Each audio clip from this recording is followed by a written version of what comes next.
In 1867, the quiet Hampshire town of Alton moved at a gentle rural pace. Market days shaped the week, and families labored within modest means. Among them lived young Fanny Adams, whose ordinary world, filled with simple routines, would soon give way to a tragedy that stunned Victorian England society. Welcome to Darkest Files, where we explore true events of the past, share the place and time you are listening from, and consider joining community as we begin this journey. The market town of Alton in the year 1867 moved at a rhythm shaped by work, family, and the patterns of the land. Mornings began with the clatter of carts along the high street and the scent of bread rising from small ovens behind shop fronts. Alton was neither large nor isolated, but carried the calm of a place where families recognized one another by sight and where news traveled slowly, by conversation rather than print. Its fields stretched into pale chalk paths, bordered by hedgerows that framed a countryside, shaped by centuries of farming. Here, young children walked freely between cottages, shops, and meadows, watched from a distance by adults who trusted the land and the community to keep them safe.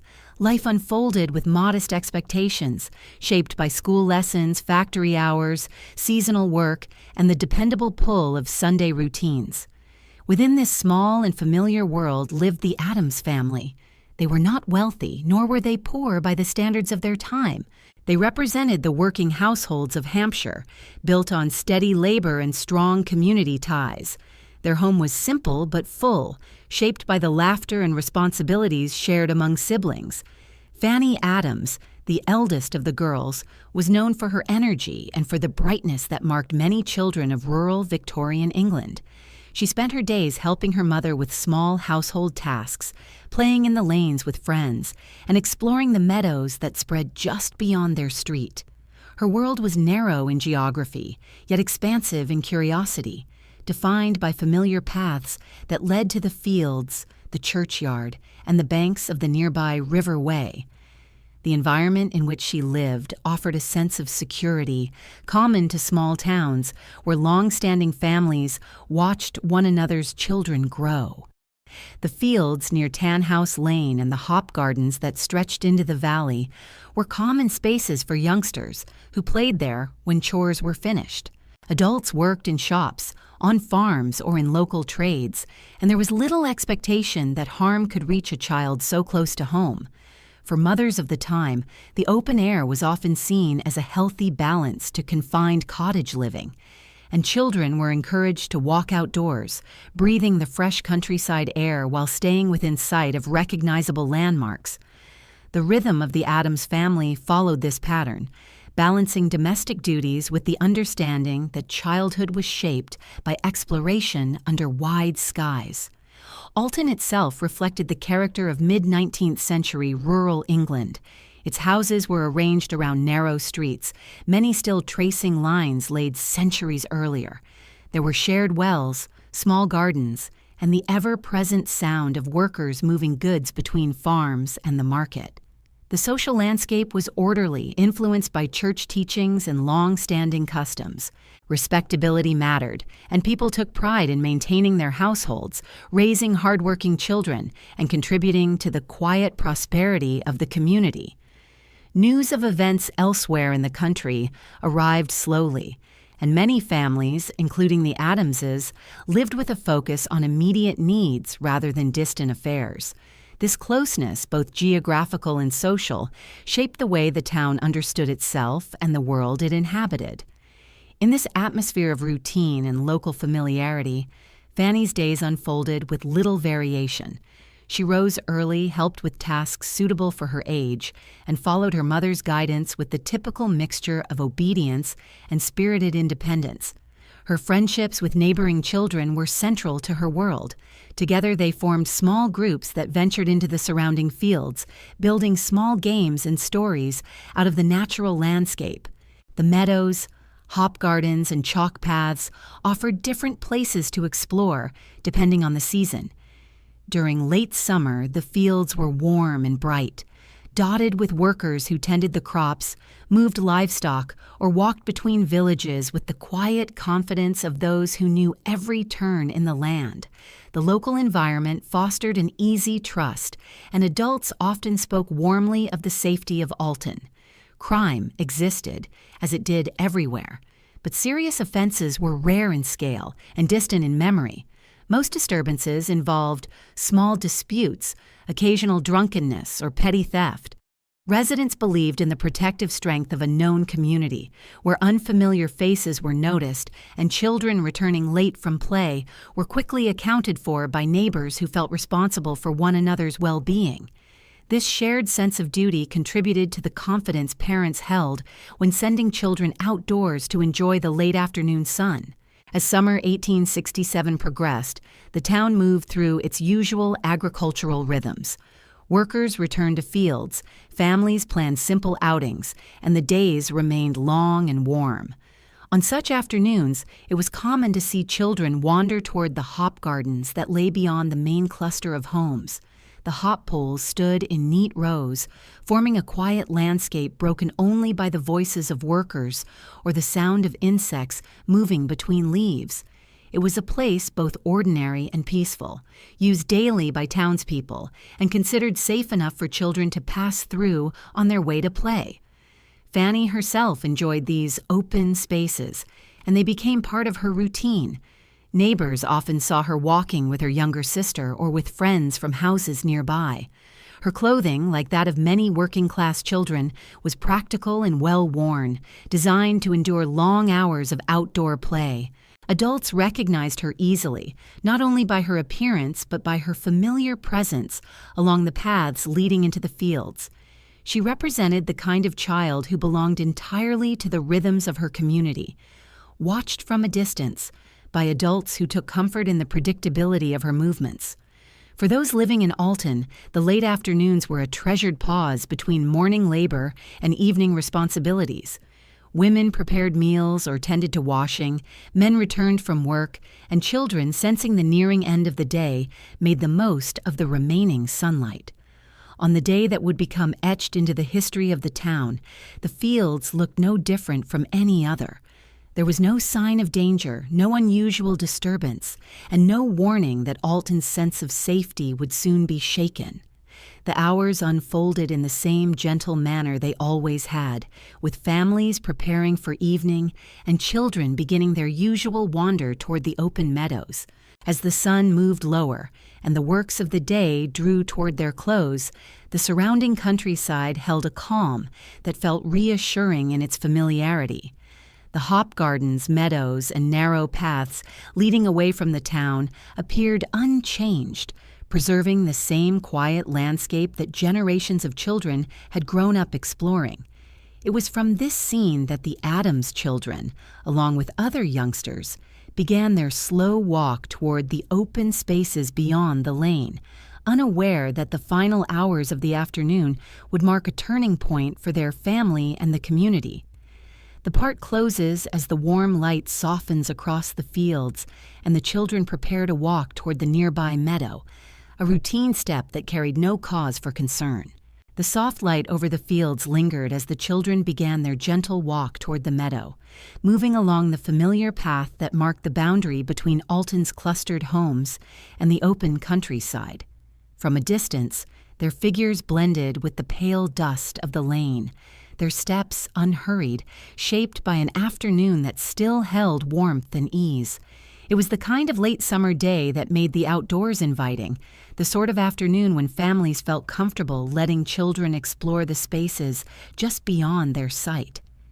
The meadows near Tanhouse Lane had long been places of simple joys, where children gathered flowers, watched insects drift above the grass, and traced small paths between the hedgerows.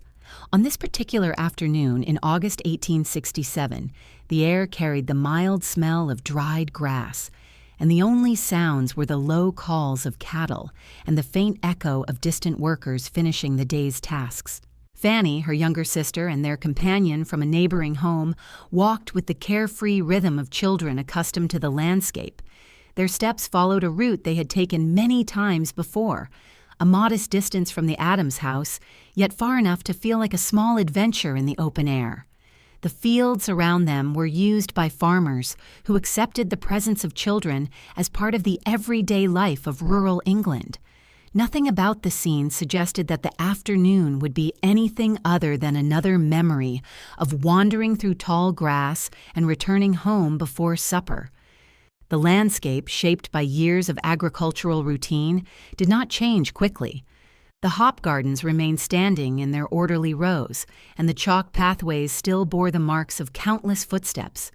With so little variation from day to day, the children's outing seemed natural and ordinary. Along their route, a few adults could be seen at a distance, moving between small tasks or walking home from work. These figures form part of the background, not actively supervising the children, yet always present enough to reinforce the shared sense of safety. Rural communities of this era depended on these subtle layers of observation. Even when children wandered out of direct view of their parents, someone nearby usually noted their movements. Yet on this afternoon, the spaces between the children, the adults, and the approaching evening grew just wide enough to create moments of separation, the kind that often pass unnoticed until one looks back with the clarity of hindsight. The children themselves were cheerful and focused on their own small discoveries, unaware that the combination of distance and timing would soon become critical in the unfolding events. The lane leading toward the meadow narrowed between hedges, leaving little room for more than two people to walk side by side. The children navigated this path easily, their steps quickening and slowing in irregular patterns that reflected their shifting attention. They passed through patches of sunlight and shadow as clouds drifted overhead. The hop gardens on one side cast long, thin lines across the ground, and the air carried the faint rustle of leaves, stirred by a mild breeze. As they moved closer to the meadow, the children glanced around in the casual way of those who recognize nearly every feature of their surroundings. The path held no surprises, and the open field ahead seemed as welcoming as always. Yet this ordinary afternoon contained a small detail that would soon take on greater significance. As the children approached the point where the lane opened toward the meadow, they noticed the presence of a young man walking alone. In rural communities, seeing strangers was not unheard of but always drew a subtle awareness. Seasonal workers frequently passed through the region, and clerks or young tradesmen often walked the roads between nearby towns. Even so, an unfamiliar adult along the same path as children would not go entirely unremarked, particularly in a place where most residents recognized one another by sight. The man walked with a steady pace, his attire suggesting the occupation of someone employed in clerical work rather than field labor. His presence was unusual enough to catch the children's attention, though not alarming in itself. The countryside around them remained calm, and the light continued to soften as the afternoon advanced. Workers in the distance were finishing their final movements through the fields, gathering tools or preparing animals for the evening. Everything appeared to maintain the slow and predictable rhythm familiar to Alton. The children continued forward, glancing occasionally toward the young man, yet still occupied by their own small errands and curiosities. The air had the stillness that sometimes precedes dusk, a quiet that amplified ordinary sounds. The soft crunch of gravel underfoot, the call of a bird from a hedgerow, the rustle of clothing as the children shifted and turned. The path eventually widened, giving the children space to spread out, and for a brief moment they were aligned in a way that brought them closer to the young man. Such encounters along rural routes rarely carried meaning at the time they occurred. Life in 1867 operated at a pace that left little room for suspicion unless directly warranted. Most adults and children alike accepted these chance meetings as part of daily life. The man's presence, though unfamiliar, did not disrupt the rhythm of the afternoon. He moved at a deliberate yet unhurried pace, neither avoiding nor seeking attention. The children, sensing nothing of concern, continued toward the meadow, their figures stretching into the early evening light. The landscape opened fully as they reached the edge of the hop gardens, revealing the expanse of grass that defined the meadow. It was a place where children felt free from the constraints of narrow lanes. They could run, search for small treasures, or simply sit in the grass, listening to the sounds of the fields around them. On this day, however, the meadow also became a setting where the distance between events began to widen in ways that would later be examined with painstaking care. Little by little, the children drifted apart, pulled by their own interests. One remained near the lane, another ventured toward a cluster of trees, and Fanny moved gradually into the open area where the rows of hop poles stood nearby. From the perspective of the town, nothing appeared unusual. Parents were occupied with evening preparations, and the presence of children outdoors raised no concern. Yet the widening silence in the hop gardens, combined with the presence of the unfamiliar young man, formed the earliest pieces of a sequence that would soon draw the attention of the entire community. The sunlight continued to fade, casting longer shadows across the field, and for a moment the world felt suspended in a familiar calm. The children had reached their destination, unaware that this ordinary step marked the beginning of a deeply troubling chain of events that would alter the history of Alton. As the afternoon narrowed toward evening, the image remained one of children moving through a peaceful landscape, with the figure of the young man now blending into the background near the hop gardens. The figure of the young man lingered in the children's awareness only briefly as they settled into the familiar openness of the meadow. His steps along the lane had seemed measured, his posture upright in the way of someone accustomed to indoor work rather than field labor. At that moment, however, he remained little more than a background presence, neither threatening nor inviting, simply a detail within the larger landscape of late summer life. The hop gardens nearby stood in long, orderly rows, their tall poles forming thin vertical lines against the softening sky. Their arrangement shaped the fields into narrow corridors of partial shade, places where adults and older youths occasionally passed during their routine tasks.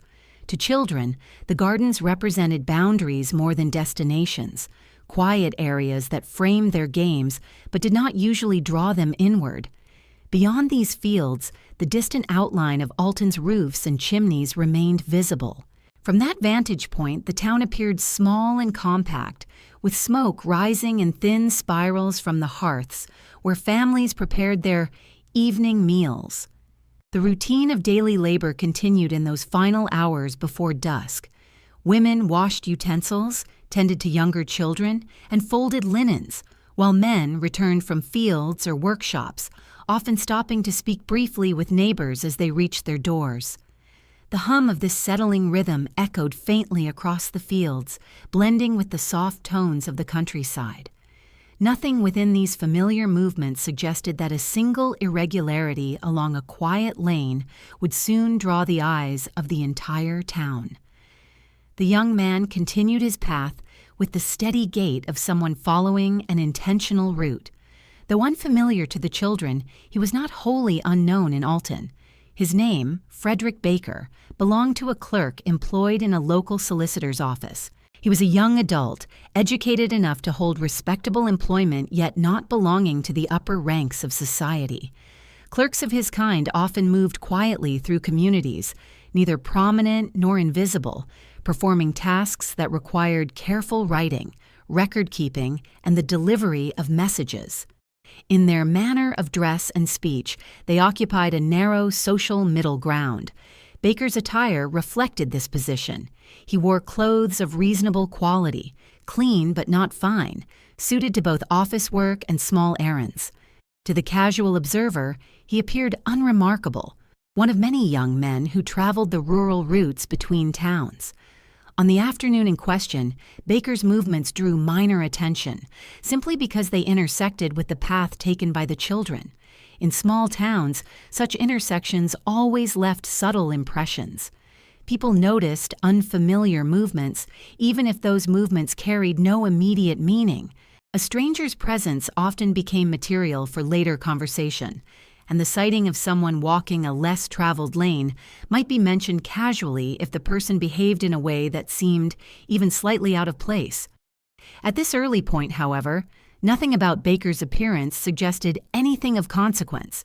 His face, posture, and pace offered no warning, no sign of disturbance, and no indication that he intended anything beyond his own errands. The children drifted through the meadow with an easy rhythm, stepping between the tall grass and patches of open ground. Their voices rose and fell in the natural pattern of play, creating a simple soundscape that mixed with the distant calls of birds settling for the evening. The hop gardens, though near enough to be visible, did not immediately pull their attention. Yet the connection between the children, the meadow, and the young man walking through the lane grew gradually more significant as the moments passed. The openness of the field allowed the children to spread apart, forming small distances that widened without deliberate intention. Fanny's younger sister stayed closer to the lane, while their companion wandered toward the edge of the grass, drawn by something on the ground, a flower or a small stone. Fanny herself moved with a calm confidence, her steps turning toward the rows of hop poles that had become, over time, a familiar but seldom explored corner of their play area. The young man, continuing his walk, approached a point where the lane narrowed again near the entrance to the hop gardens. He carried himself with the demeanor of someone accustomed to mild solitude, neither hurried nor distracted. At times he glanced across the fields, not with the searching gaze of someone lost, but with the quiet appraisal common to individuals who observe their surroundings out of habit. The soft light of the late afternoon settled on the path ahead of him, creating long shadows of hedge and hop pole that stretched across the earth. In this shifting interplay of light and distance, he appeared at first a passing figure, and then gradually a stationary one as the children continued to move around him. In Alton, the presence of a clerk like Baker near the hop gardens was not impossible, but it did fall slightly outside the common patterns of travel. Clerks typically remained in town during work hours, and their errands usually involved visits to shops, constables, or clients. A solitary walk along the lane toward the fields might have been prompted by personal reasons, by a desire for fresh air, or by some duty known only to him. Without the context that would later emerge, the sight of him among the children's paths held no immediate meaning. Yet his location, his solitary presence, and the precise timing of his movements would soon occupy the attention of investigators attempting to reconstruct the events of that afternoon. For the children, time passed without structure. They wandered, touched the grass, looked for insects, and occasionally called to one another. The meadow, open and familiar, gave them the freedom to roam without constant oversight. Moments lengthened as they lost themselves in play, and while the gathering dusk had not yet reached them, the shadows around the hop gardens deepened. The stillness of the approaching evening created an atmosphere in which small sounds carried with unusual clarity. A distant dog barked. A bird rose suddenly from a hedgerow. The faint shift of leaves within the hop gardens could be heard if one stood close enough to the poles. It was within this setting of gentle calm that the presence of the young man became more pronounced, though still not interpreted as a threat. The children were aware of him in the way one notices a passerby, yet no distress colored their movements. The distance between them continued to open, not through any single action, but through a series of small wanderings that together altered the pattern of the afternoon. Fanny stepped nearer to the hop gardens, her figure outlined momentarily by the angled light. Her companions remained behind, preoccupied with their own discoveries. The man, standing not far from the entrance to the gardens, glanced in her direction. The open field with its calm surface and familiar boundaries offered no indication of impending danger. Yet the alignment of the moment, the child near the hop poles, the young man near the lane, and the fading light formed the earliest configuration of a sequence that would soon be examined with great scrutiny. The air held the stillness of a late summer afternoon, the type of quiet that often precedes the concluding routines of the day, of the The children, unaware of the shifting significance of their positions, continued their small movements around the field. As the sun dipped lower, the figure of the young man near the hop gardens remained steady, and the children's awareness of him shifted into a brief moment of closer proximity. The figure of the young man near the hop gardens remained in the children's peripheral awareness as they moved across the meadow. For a brief moment, proximity brought them into clearer alignment, the children approaching from the open field and the young man standing where the lane tapered into the quiet rows of hop poles. The sunlight had softened to a mellow gold, the type of light that smooths the edges of a landscape and slows the perception of time. In this stillness, the children continued to spread out through the meadow, unaware that the subtle widening of distance between them marked the beginning of a separation that would become the focus of later inquiry. What unfolded did so without haste, without alarm, and with the quiet inevitability of small decisions made by children at play. Fanny, older than her companions and more confident in her movements, drifted toward the corridor between the hop gardens. Her steps were slow and unforced, guided more by curiosity than intent. The tall poles formed narrow lines that created shifting shadows, and in the softness of early evening, the air between them felt slightly cooler. Children often approached the edges of the hop rows, though they rarely ventured deep into them. The place held a certain quiet that distinguished it from the open field. It was not forbidden, but it was less inviting than the bright grass around it. The younger children remained farther back, still within view of the meadow, but no longer directly beside Fanny. The young man, later identified as Frederick Baker, watched the children for a moment as they passed. His expression, noted by some who glimpsed him from afar, appeared neutral. He neither smiled nor frowned, neither quickened his pace nor slowed it dramatically. He simply observed his surroundings with the steady gaze of someone accustomed to solitary walks. Baker's role as a clerk in a solicitor's office had shaped him into a figure of quiet habits and routine tasks. He was literate, employed, and held a certain level of respectability within the limited sphere of his profession.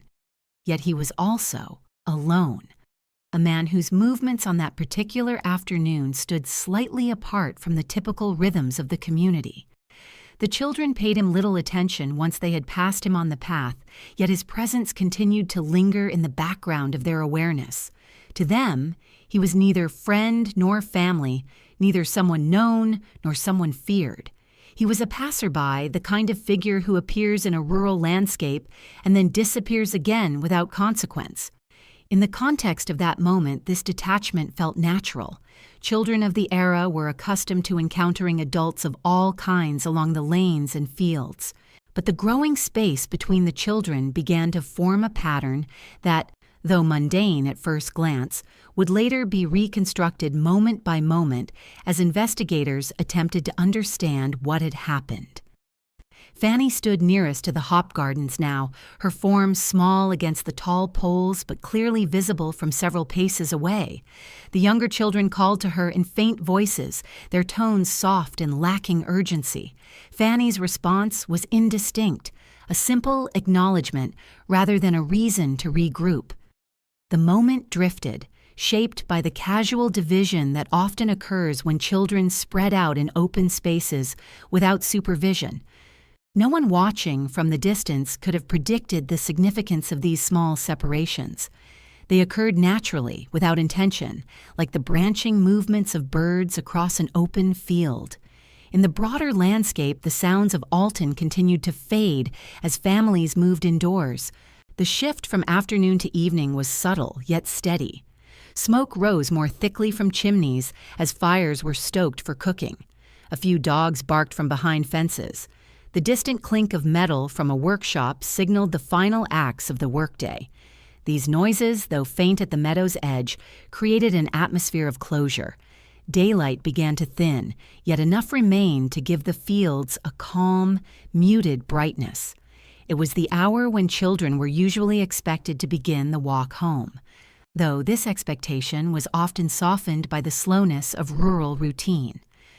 Fanny took another few steps into the narrow entrance of the hop gardens, turning her head as though adjusting to the dimmer light between the poles. Her younger sister remained at a safer distance, hesitating to follow. The companion, slightly braver, approached the edge, but did not enter. The separation between the three children had now reached a point where they could no longer easily touch hands, though they could still hear one another faintly.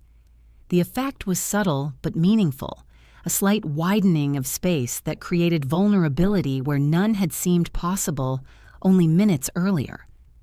The young man moved closer to the hop garden entrance. His steps were gentle, measured, perhaps even deliberate. There was nothing in his demeanor that would have struck an outside observer as abrupt or alarming. He did not call out. He did not rush. He simply approached the area where Fanny had paused. The children's awareness of him was muted. They were accustomed to adults passing near them without involvement. Yet later, in accounts given with halting recollection, one of the younger children would recall feeling uneasy when noticing how near the young man had come to the hop poles where Fanny stood. At that moment, the air within the hop gardens felt heavier, the sounds of the meadow fading into a muffled quiet. The tall poles and thick leaves absorbed the ambient noises. As Fanny stepped further between the rows, her figure became partially obscured by the uneven pattern of poles and plants. The younger children, uncertain whether to follow, lingered at the edge. They could still see her form in glimpses, sometimes clear, sometimes reduced to a silhouette against the shifting light. They could also see the young man moving slowly into the same area, though his position was less distinct as the shadows deepened. The moment of separation had now fully taken shape. It was a fragile moment, easily overlooked, easily misunderstood. The children did not run, nor did they shout or show signs of fear. The young man did not display overt aggression. The meadow remained calm.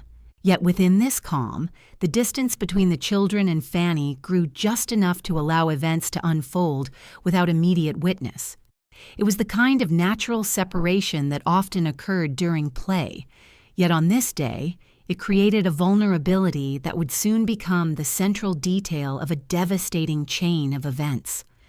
Meanwhile, the remaining children, sensing Fanny's growing distance, began drifting away from the hop garden entrance. Their movements were hesitant and uncertain, shaped not by fear but by confusion. Something about the scene felt different, though they could not articulate why. The air had grown quiet and the light had become more angled, giving the hop gardens a darker tone. They called out once more, but Fanny's response sounded faint. Moments later, one of them decided it was time to head back toward the lane, expecting that Fanny would soon follow. The landscape held its stillness as the children moved away from the hop poles. The meadow, now stretching behind them, appeared unchanged, its grass undisturbed and its colors muted. The hop gardens remained quiet, their shadows deepening as the sun descended. In this moment of parting, the scene settled into an uneasy calm, one that carried no visible sign of the tragedy that would later be uncovered. The final image of this part is the silent field where Fanny is last clearly seen, her figure fading between the tall hop poles as the light continues to dim around her. The silent field where Fanny was last clearly seen remained unchanged for several minutes after the children drifted away, as though the landscape itself had paused in a moment it did not yet understand. The hop poles stood in their strict vertical rows, casting long shadows that reached across the narrow paths between them. The quiet, once simply a feature of the evening, now carried a weight that would only be recognized later. For the younger children walking back toward the lane, nothing dramatic marked their departure. They had not witnessed a struggle. They had not heard a cry that would freeze them in place. They simply moved away from the garden's edge, expecting their companion to follow once she had satisfied her curiosity. At their age, time held no fixed meaning. A few minutes of separation felt ordinary. They walked on, guided by the dimming light and the assumption that Fanny was not far behind. Around the same hour, the Adams household settled into its usual rhythm. The rhythms of rural Victorian life rarely wavered. Indoors, the smell of cooking rose from the hearth, mixing with the faint scent of laundry drying near the heat. The family worked in gentle coordination, each member performing familiar tasks without needing direction. For parents in small towns like Alton, the early evening was often the busiest portion of the day. Chores required completion before darkness, meals needed preparation, and the younger children needed washing and settling. In the midst of this activity, the absence of one child did not immediately stand out. It was expected that children returned in loose intervals, especially on warm days when the fading sun invited them to linger outdoors. Yet as the light shifted toward a deeper shade of gold, the first threads of unease began to weave themselves into the edges of the Adams family's evening. Fanny's younger sister returned home slightly out of breath, her hair mussed by the wind and her footsteps uneven from the hurried walk along the lane. Her arrival signaled that the day's play was drawing to a close, as it often did. But one detail broke the familiar pattern. She had returned without Fanny. At first, this absence did not spark alarm. Children of all ages in Alton often came home in staggered intervals, one lingering behind to complete a task or follow a small distraction. Fanny, being older, might have stayed for a moment longer to examine something in the field or to retrieve a found object. It would not have been unusual. However, as the minutes passed, a growing sensation of incompleteness settled quietly across the household. The mother glanced toward the doorway more often than usual. The father, returning from his own work, noted Fanny's absence with a mild frown, not yet distressed but attentive.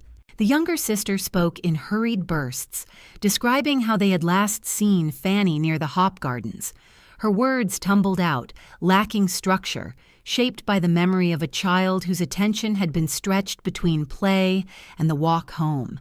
She mentioned the presence of the man near the hop poles, though at this stage the detail carried no sinister implication. Many adults passed along the lane. The family listened, but did not yet sense danger. Outside, the sky deepened into the muted tones of early evening.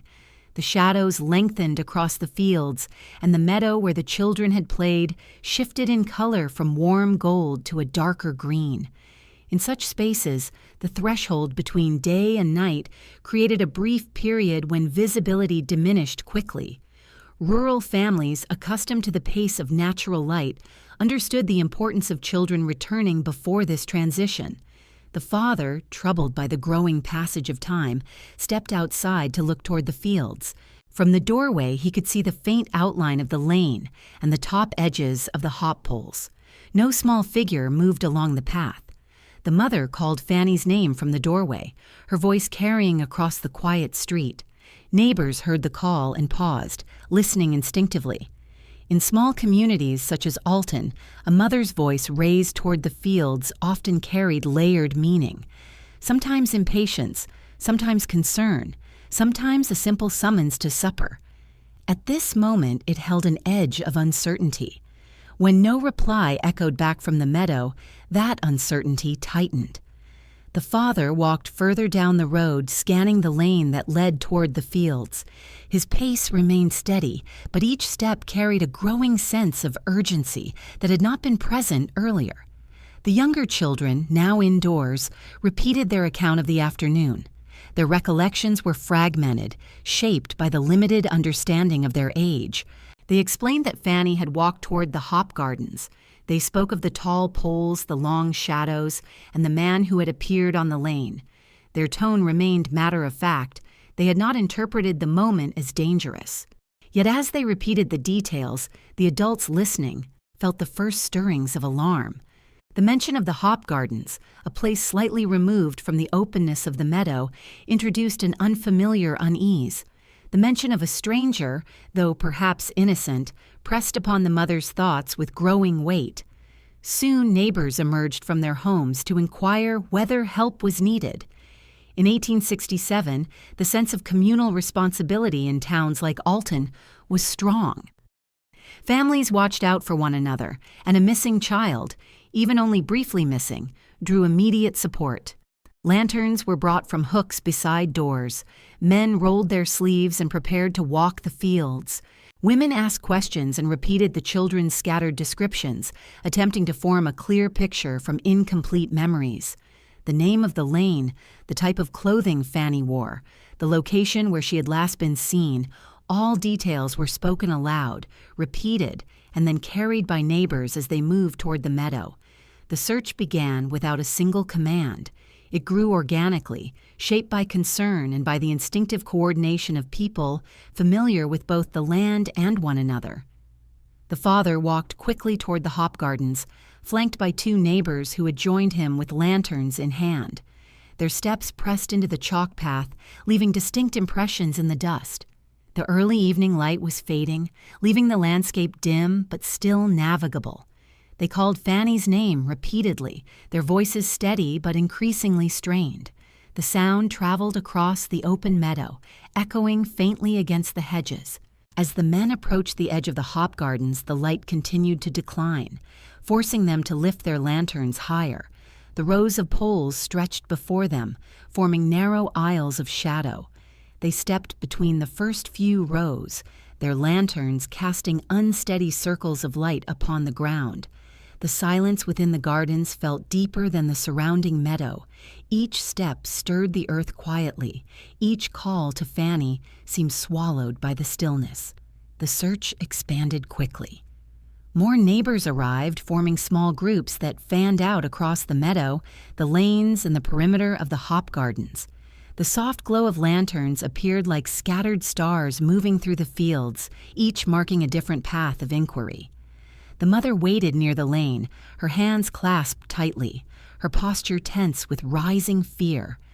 Children were brought indoors, both for safety and to prevent confusion as the search intensified. Word spread from house to house, and soon the entire area was aware that something was wrong. Minutes passed, then more. Each moment without discovery increased the tension. The men in the hop gardens continued their careful search, moving slowly to avoid missing any detail on the ground. The narrow aisles forced them to proceed in a methodical pattern, row by row. The lantern light flickered against the poles, creating shifting shadows that played across the leaves and earth. The atmosphere felt heavy, as though the landscape itself resisted giving up its secrets. Then, as one of the searchers lifted his lantern to peer more closely at the ground, a small object caught the edge of the light. It was faint, partially obscured by dirt, but unmistakably out of place in the quiet field. The man bent down slowly, his breath tightening as he reached toward it. In that single moment, the quiet of the hop gardens shifted from anxious to foreboding. The discovery was not yet fully understood, but it was enough to freeze the men in a moment of grim realization. The part ends with the unsettling image of a lone object found in the field, illuminated by the trembling light of a lantern, its meaning not yet clear. The lantern flame trembled in the quiet air as the man crouched to examine the small object on the ground. Its pale surface reflected the light unevenly, revealing just enough to signal that it did not belong naturally among the soil and fallen leaves. For a moment he remained frozen in that position, the faint glow of the lantern illuminating his face as he tried to steady his breathing. He did not yet call out. He did not yet understand the full meaning of what he had found, but something in the shape, something in the stark contrast between the object and the earth beneath it, suggested that the search had shifted from routine concern into something far more grave. The other men, sensing the sudden quietness of his posture, moved toward him with slow and cautious steps. When they reached his side and lowered their lanterns, the flickering light revealed a detail so disturbing that the breath seemed to leave the group at once. The object, though small, bore an unmistakable association with the missing child they had been searching for. It was a piece of clothing, torn in a way that suggested abrupt force rather than natural wear. The fabric, familiar to those who knew what Fanny had worn that day, lay partly covered by dirt as though hurriedly discarded.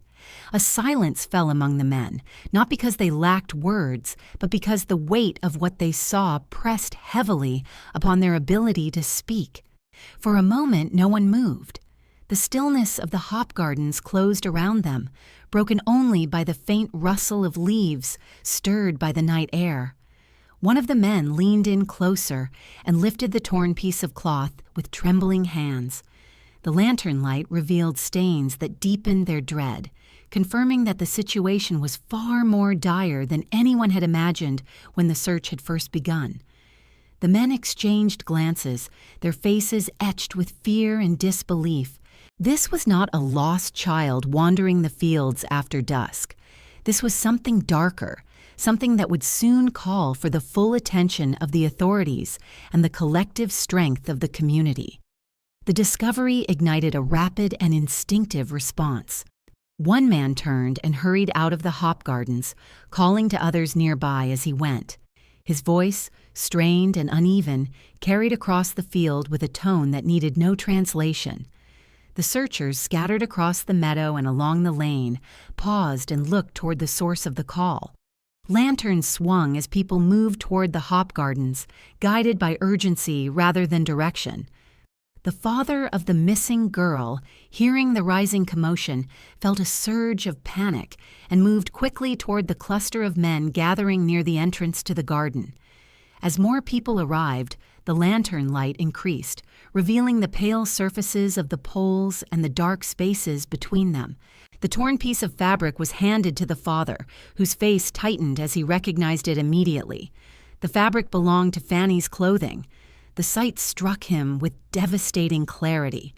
His hands shook as he held the small piece of cloth, and for a moment the world around him seemed to narrow into a tunnel of soundless shock.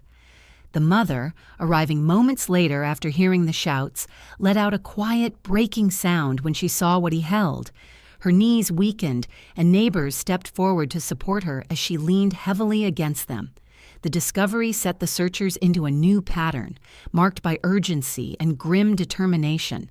The men fanned out, moving deeper into the hop gardens with heightened vigilance.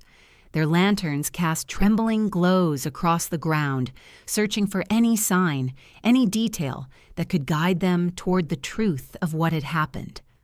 The narrow corridors between the poles forced them into single-file lines, making progress slow but careful. Each row held the possibility of unveiling something they desperately needed to find and yet feared to encounter. As they progressed, the tension in the air grew thicker. The faint sounds of night insects and distant dogs seemed unnervingly loud in the otherwise still quiet.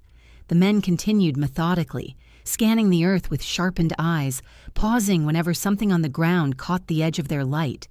And then, only minutes after the initial discovery, another object emerged from the shadows. This second find was smaller, more fragile, and far more horrifying. The lanterns converged as the men approached, their movement slowing until they formed a silent circle around the object. The sight that met them banished any lingering hope that Fanny might still be found alive. The men recoiled, some turning briefly away as the shock struck them. It was clear that the child had suffered a violent fate, one that bore no resemblance to an accident or misadventure. The evidence was undeniable and chilling. The devastation within the hop gardens had clearly been inflicted by human hands, and the realization that someone in the vicinity had committed such brutality sent a tremor of fear through the group. They understood now that the peaceful town of Alton had become the site of a crime almost unthinkable in its savagery. Word spread rapidly among the searchers, and soon the grim news reached the growing crowd along the lane. Mothers held their children close as the lanterns flickered in the gathering darkness. Neighbors whispered in hushed, trembling voices, their eyes darting toward the hop gardens with a blend of fear and disbelief. The younger children who had earlier accompanied Fanny were taken quickly indoors, shielded from the full weight of the unfolding horror. The mother, near collapse, was guided back toward her home by neighbors who spoke quietly. struggling to find words of comfort that felt genuine in the face of such devastation. As the gravity of the situation settled in, one of the men called for immediate assistance from the authorities. A messenger was sent at once to fetch the local constable and alert nearby officials. In 1867, communication between neighboring towns required speed of foot rather than speed of telegraph, and so men ran the distance, lanterns bobbing as they moved along the dark paths. The need for official involvement was clear. The scene would require not only witnesses and searchers, but the trained eye of law enforcement capable of documenting the area, collecting evidence, and coordinating the investigation that must now follow. Within the hop gardens, the searchers continued to widen their sweep, moving into deeper rows where the darkness grew heavier. Their lanterns cast overlapping circles of light, each one revealing more than the men wished to see. The field had shifted from a place of childhood play to one of dreadful discovery, its silence now carrying an oppressive weight. As the men progressed, the evidence of violence became undeniable, and each new finding tore further into the heart of the town's grief. What had begun as a simple search for a child had transformed into the first stage of a criminal investigation of profound seriousness. By the time the constable arrived, accompanied by several men carrying additional lanterns, the group had gathered near the entrance to the hop gardens, discussing their findings in low, troubled tones. Their faces, illuminated by the wavering light, bore expressions of grief, anger, and disbelief. The constable, upon hearing the accounts and seeing the objects for himself, realized immediately that the situation required not only local authority, but wider regional involvement. He gave instructions for the area to be watched carefully and for no one to disturb the site further until proper officials could document it. Knowledgeable officers from nearby towns would soon be summoned and regional authorities alerted. The father stood apart from the crowd, his face pale, his posture rigid. The torn piece of cloth remained clutched in his hand. Around him, the murmurs of neighbors softened into a shared silence, as though the entire community had momentarily forgotten how to speak. The mother, inside a nearby home, wept into the arms of those who stayed by her side. The grief of the family spread outward, touching every person in the search party, every neighbor along the lane, and every household that would soon learn of the tragedy. The night grew darker, and the lanterns continued to flicker across the field. The quiet of the countryside now felt unnatural, too heavy, too still, as though the land itself held its breath. The part closes with the image of lanterns swaying through the darkening hop gardens, where the first horrifying clues of the crime lay waiting for the full arrival of the authorities. The lanterns swayed in the darkening hop gardens, their light brushing across the earth in trembling arcs as the searchers maintained their uneasy vigil. For those who remained within the rows, time felt suspended, thickened by the weight of what had already been found and the fear of what might yet appear in the shadows. The constable, now standing at the edge of the gardens, awaited reinforcements from nearby towns. Until they arrived, he instructed the men to hold their positions, to disturb nothing further, and to keep watch with the stillness of sentinels guarding a sacred and sorrowful ground. Yet even with this order, some continued quietly scanning the nearby rows, unable to quell the instinct sharpened by dread. Lantern light pooled faintly at their feet, revealing scattered fragments of ground where each detail suddenly felt charged with significance. It was during these fraught moments, shortly after the constable's arrival, that another searcher stepped deeper into one of the dimmer aisles. His lantern trembled slightly in his grasp, the small flame responding to the subtle movement of his breath. The man bent his head low, allowing the circle of light to widen over a patch of ground he had not yet examined. For several seconds, he remained motionless, his eyes adjusting to the small but unmistakable shapes that lay just beyond the illuminated area.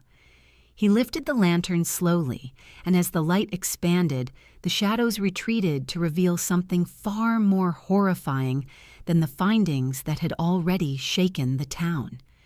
His breath caught abruptly, and the lantern wavered in his hand. He did not cry out immediately. Shock held him still, his voice suspended in the heavy air. Only after several heartbeats did he manage to call the constable's name, his tone strained and hollow. Others turned toward the sound, lanterns swinging as they approached.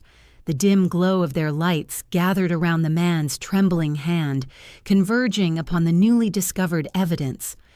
What they saw forced several of the hardened men to step back in recoil. The remains before them confirmed beyond any doubt that the young girl had met a violent and unspeakable end. The brutality revealed in the terrible fragments of her body lay beyond anything the small market town had ever encountered. The hop gardens, once a quiet place of seasonal labor, now stood as a dreadful tableau of cruelty. A hush settled across the group, thick and immovable. No one spoke. No one dared to disturb the moment with words that could never express the magnitude of what lay at their feet. The lanterns flickered in ragged intervals, their fragile flames shivering in the growing night as though protesting the horror they now illuminated. Each man felt a deep and instinctive sorrow mingling with a rising sense of fear. Fear not only for the child they had lost, but for the knowledge that someone capable of such violence had walked freely among them that very afternoon. The constable, though visibly shaken, forced himself to regain composure. His duty now lay in preserving the scene for the arriving authorities. He raised his voice with restrained firmness and ordered everyone to step back, to touch nothing, and to form a wide perimeter so that no further evidence would be disturbed. The men complied at once, forming a tense semicircle along the edge of the garden row. Their lanterns formed a broken chain of light, marking the boundary of a scene that none wished to behold, but knew must be preserved. Within the faintly lit enclosure, the evidence remained untouched, a chilling testament to the violence committed against the child. The constable dispatched another runner with urgent instructions to reach the authorities in the nearest larger town, Winchester, where more experienced officers and medical examiners could be summoned. The messenger departed at a near sprint, his lantern bobbing as he disappeared along the narrow lane. Behind him, the constable stood rigid, his mind already racing through the steps that would follow. Documentation, retrieval, examination, and the immense task of determining who could have carried out such a crime. His thoughts inevitably circled back to the detail reported by the children, the presence of the young man in the lane. That fragment of information, once harmless, now took on a sharp and troubling significance. Meanwhile, along the lane outside the hop gardens, neighbors continued to gather. Their faces were etched with disbelief, dread, and sorrow. Mothers held their children close, shielding them from the murmured reports spreading among the adults. Men stood with arms folded tightly, their expressions marked by anger and helplessness. The atmosphere shifted from initial concern to collective mourning. Even those who had not known the Adams family personally felt the weight of the tragedy. In a town as small as Alton, the loss of a child belonged to everyone. As the constable prepared to seal the area, yet another searcher called out softly from near one of the outer rows.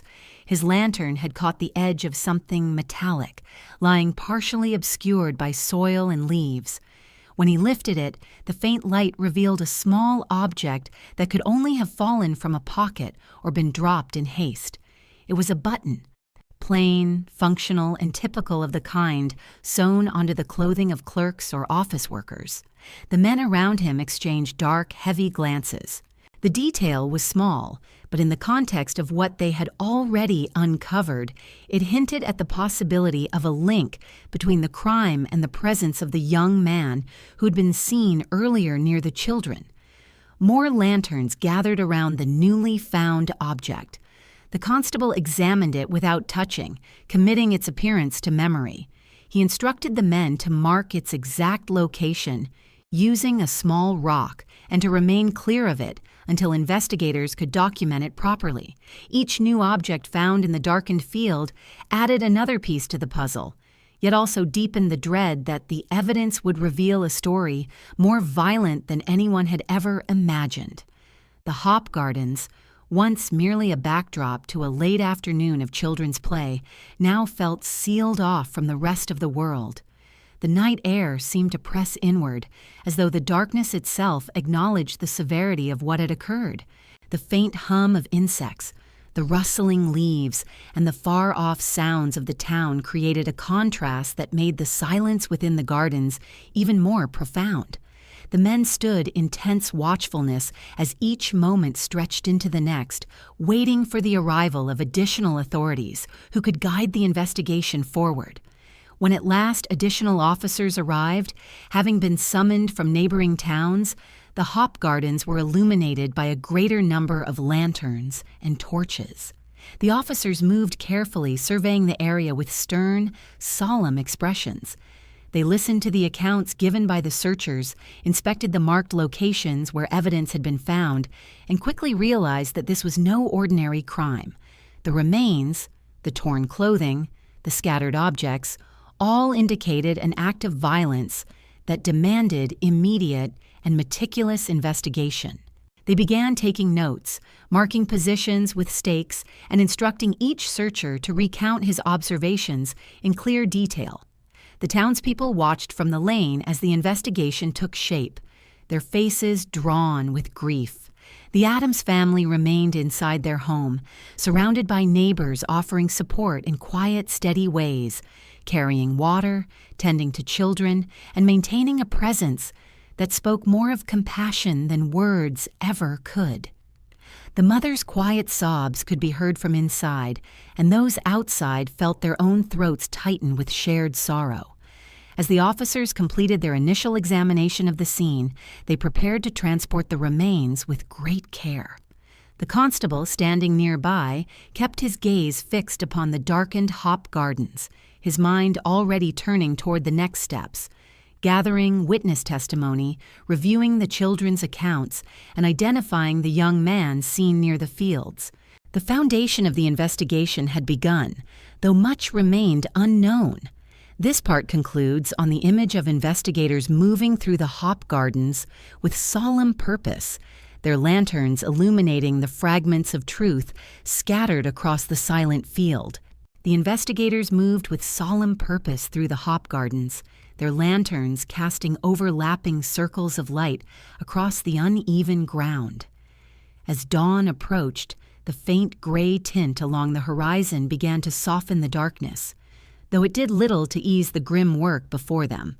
The constable, joined now by more experienced officers from nearby towns, oversaw the early steps of what would become one of the most shocking investigations in the memory of Hampshire. The men spoke in measured tones, their voices subdued by the gravity of what they had encountered. They documented each item, sketched the placement of the remains, and marked the ground with careful precision. Every detail mattered. Every disturbed leaf or misplaced stone had the potential to shape their understanding of the crime. The hop gardens, once a simple place of agricultural labor, had become a scene demanding the full measure of Victorian investigative procedure, limited though those methods were by the standards of their time.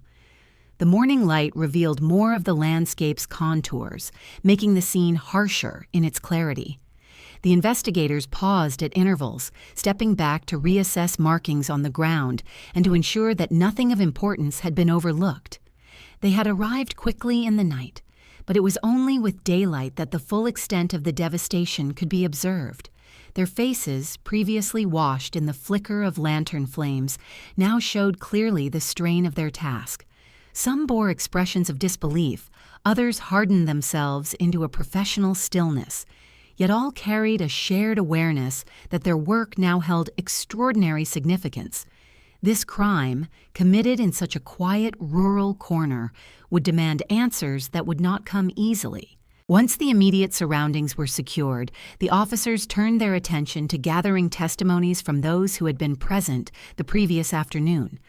They began with the children, speaking to them gently, aware that their memories were fragile and shaped by the limited understanding of youth. Seated at a neighbor's kitchen table, the younger girls recounted what they had seen with halting voices, their small hands twisting in their laps. Their recollections matched in key areas. They had been playing in the meadow, Fanny had walked toward the hop gardens, and a young man had been nearby. They described him with the simplicity of children, his height, his dark clothing, the way he had walked along the lane without speaking to them directly. None of their statements contained alarm at the time, but the presence of an unfamiliar man near the path now stood out as a critical detail. The officers listened without interruption, occasionally exchanging brief glances as the pieces began to take shape. Although the children's accounts lacked precision in certain areas, one element repeated with enough consistency to draw focus. The man had seemed to linger. He had walked not with the purpose of someone passing through, but with a slower, more observant air. In the minds of investigators, this detail suggested intent rather than coincidence. Yet they knew that interpretation required caution. Children could easily misread adult behavior. Still, the alignment between the children's memories and the timing of the crime could not be dismissed. From the children, the investigators moved to the adults who had joined the search. One by one, the men who had discovered the evidence recounted their experiences, speaking with grim clarity.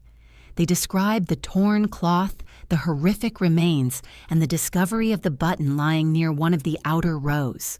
They emphasized the importance of each location, pointing to mental landmarks drawn sharply by shock.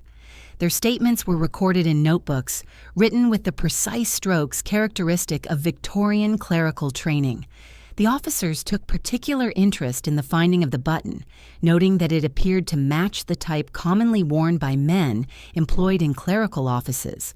Although such buttons were not rare, the specific context in which this one had been found elevated its value.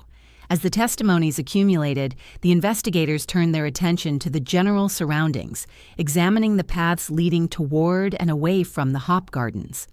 The lane itself bore footprints, though the mixture of adult and child tracks made interpretation difficult. Victorian forensic techniques offered little in the way of modern analysis. Investigators relied heavily on the clarity of impressions and the distinctiveness of boot patterns. In this instance, the ground was too disturbed to provide immediate certainty. Even so, officers recorded the general placement of footprints, hoping that a clearer pattern would emerge through later review. A more significant detail came from a neighbor who had been near the lane around the same time the children had been playing. This neighbor recalled seeing a man walking at a measured pace, wearing office attire and carrying himself with an air of quiet confidence. She had not thought the sight remarkable at the time, but under questioning she repeated the detail with conviction. The investigators asked whether she recognized him, and though she did not know his name, she had seen him several times in town near the solicitor's office. Her testimony added weight to the children's statements. A picture emerged. A young clerk, unfamiliar to the children but known vaguely to adult residents, had been present near the scene of the crime at the precise window of opportunity. The constable shared this detail with the investigators, adding that he too had noticed the man in town before. His memory aligned with the neighbor's description. The man, he said, was Frederick Baker, a clerk employed by a local solicitor whose office stood not far from the high street. Baker was known by sight to many residents, but he did not mix widely within the community. His work kept him occupied indoors for much of the day, and his interactions outside the office were limited. He was regarded as educated, quiet, and somewhat reserved, traits not uncommon among clerks. Yet the alignment of circumstances compelled the officers to consider him a person of interest. The investigators began forming a timeline of the afternoon. The testimony of the children placed Baker near the hop gardens at roughly the same time Fanny was last seen. The neighbor's statement corroborated his presence along the lane. The discovery of the button added a physical detail that, although not conclusive, could not be ignored. As they compiled these fragments, the case began to take shape. Investigators agreed that their next step must be to speak with Baker directly, to ascertain his movements throughout the day, and to evaluate the consistency of his account. But before seeking him out, they needed to complete the formal processing of the crime scene. With daylight now fully claimed by morning, they continued to work in solemn coordination. Sketches were refined, distances measured more accurately, and the remains prepared for transport to a location where medical examination could proceed. Victorian forensic medicine, though limited, could still provide essential insights: time of death, manner of death, and details that might indicate the tools or force used. Each observation would contribute to the larger investigation. Outside the hop gardens, the people of Alton gathered in small clusters, speaking in tense whispers. The news had spread rapidly through the town, carried by word of mouth and marked by shared grief. For many, the thought that such an atrocity had occurred within walking distance of their homes left them shaken. Mothers held their children close, men walked with tightened expressions, and an uneasy quiet settled over the streets. Alton, once a landscape of predictability, now felt altered. Trust in the familiarity of everyday life had been shaken profoundly. As the investigators prepared to move forward, one detail seemed clear above all. The crime had not been the work of chance or accident. It bore signs of deliberate violence, carried out by a human hand with intent. And among all the threads emerging from the testimonies, one name now hovered prominently: Frederick Baker. This part closes with investigators leaving the hop gardens to begin the next phase of their work, carrying with them the growing certainty that the man seen near the children must now be found and questioned. The investigators left the hop gardens with their minds sharpened by the emerging alignment of details, each step taking them closer to the next necessary phase of the inquiry. The early morning light revealed the fields with an unsettling clarity, exposing the empty spaces where children had played only the day before. The meadow now felt changed, its openness carrying a heaviness it had never known. For the officers walking back toward town, the contrast between the quiet landscape and the dark crime they had just begun to unravel felt jarring. Their boots pressed into the chalk path in steady rhythm as they moved, each man weighing the testimonies of the night against the physical evidence collected. At the center of their thoughts stood the young clerk, whose presence near the children had been confirmed by multiple witnesses. This detail, though not yet conclusive, pointed the investigation in a direction that could no longer be ignored. Alton itself was beginning to stir. Houses opened to the morning air, and the routines of families unfolded despite the pall of sorrow that hung over the town.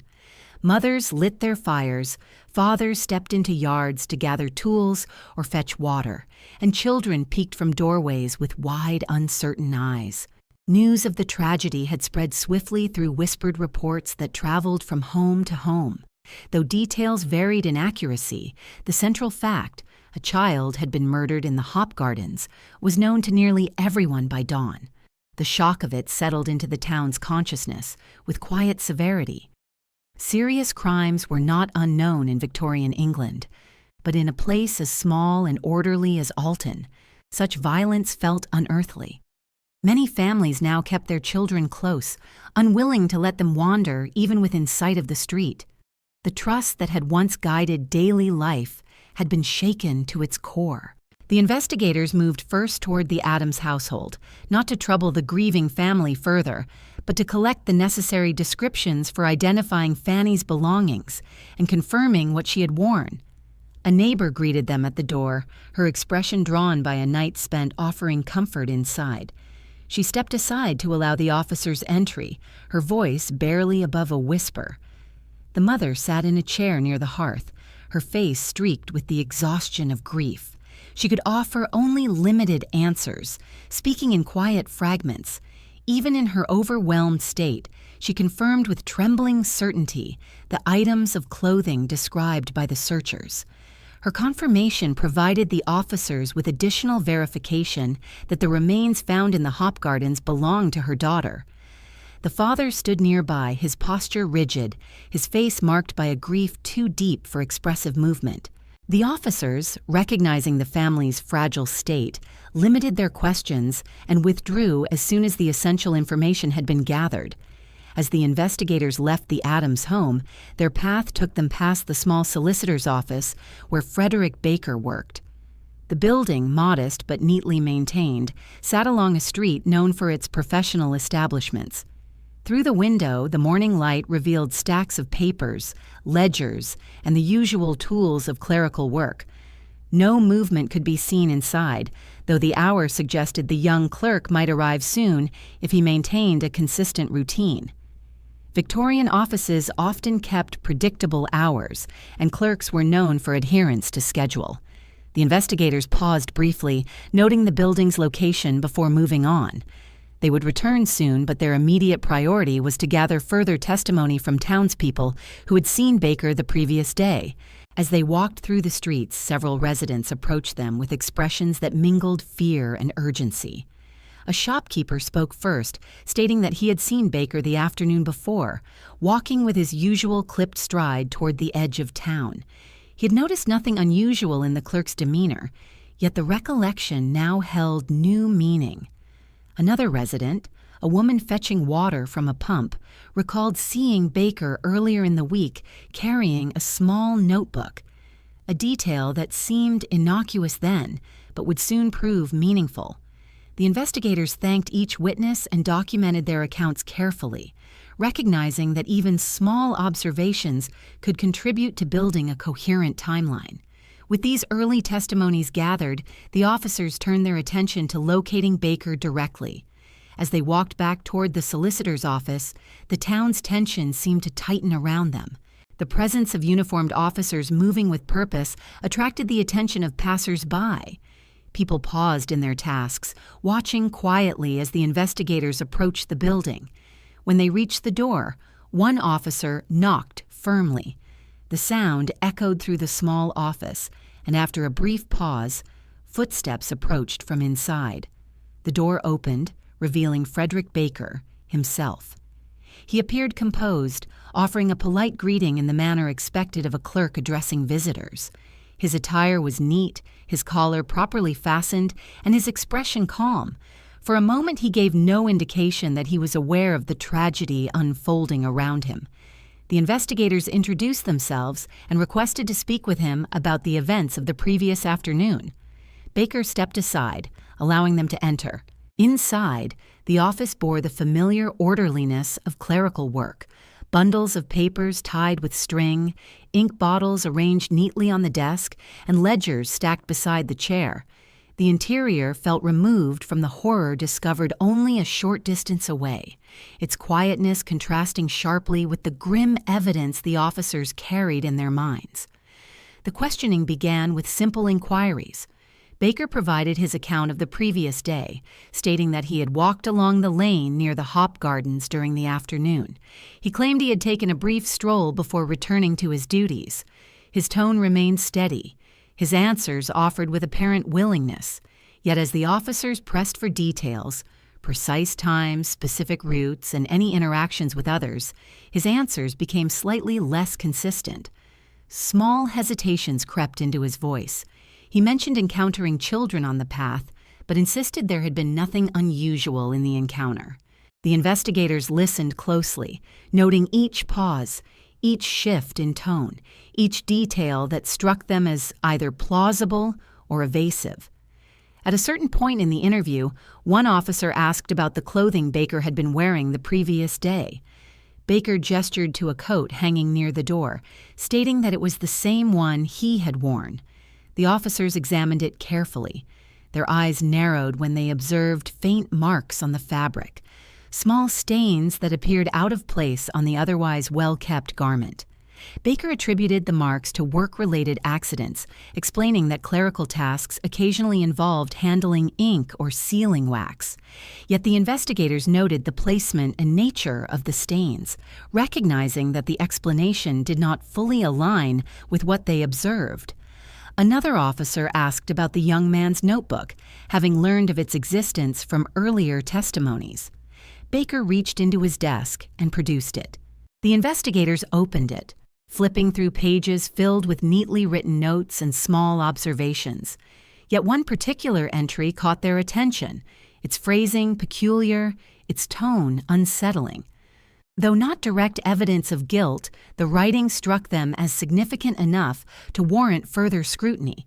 They questioned Baker about the entry, and he offered explanations that felt overly rehearsed. The investigators exchanged glances, their suspicions deepening. Gradually, the questioning took on a more formal tone. Baker's earlier composure began to fade slightly as the officers pressed through inconsistencies in his account. At last, the constable stepped forward and informed Baker that he would need to accompany them to the station for further examination. The young clerk's expression tightened, but he offered no resistance. He gathered his coat, closed the office door behind him, and walked with the officers along the street as townspeople watched from doorways and windows, sensing that something significant was occurring.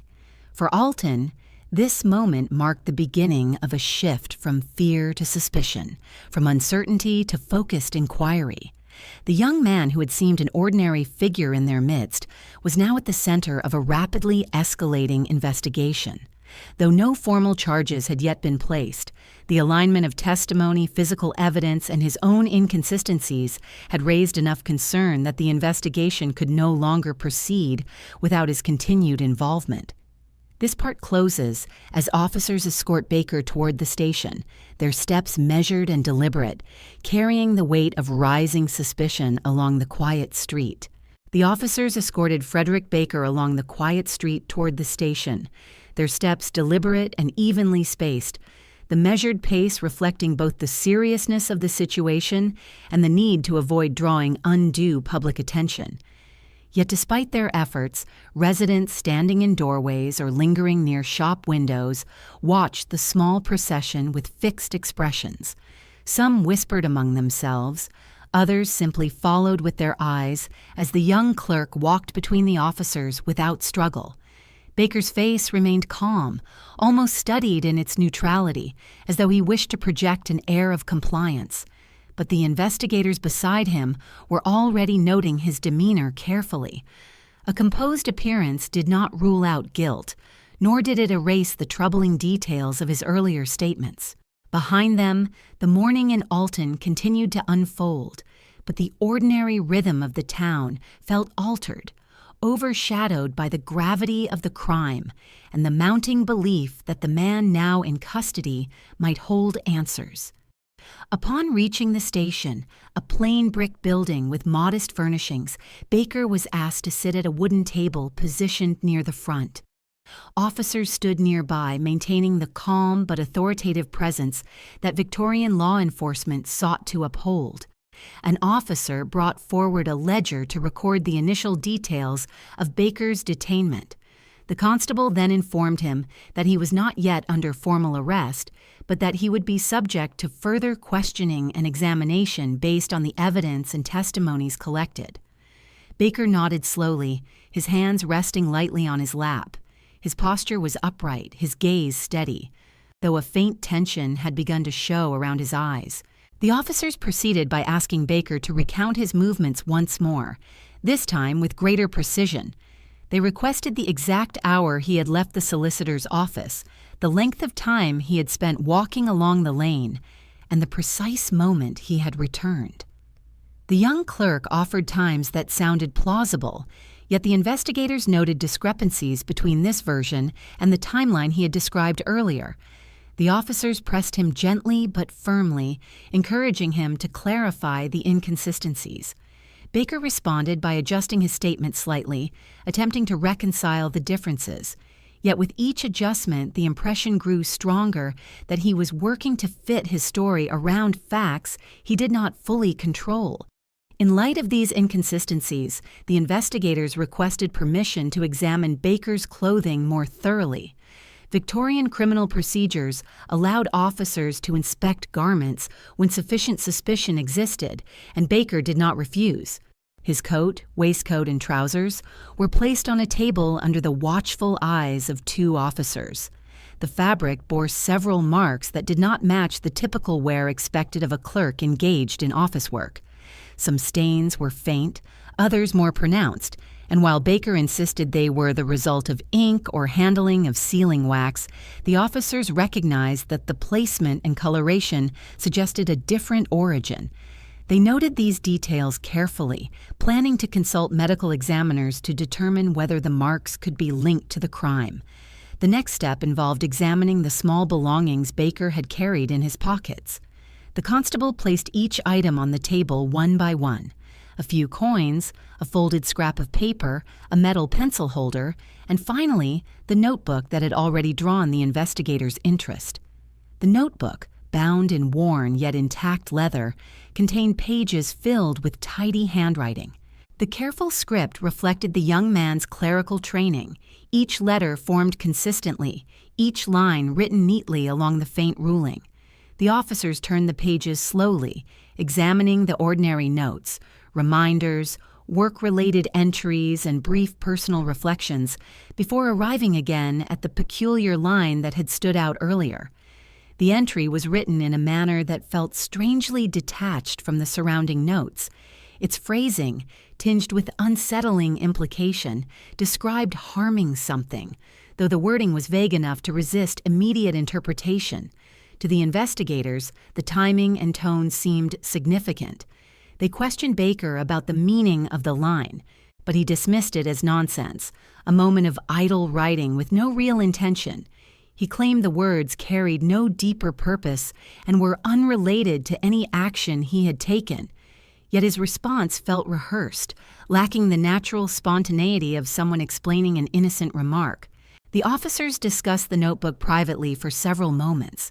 Victorian policing relied heavily on written evidence, and this peculiar entry, though not conclusive, offered insight into Baker's state of mind.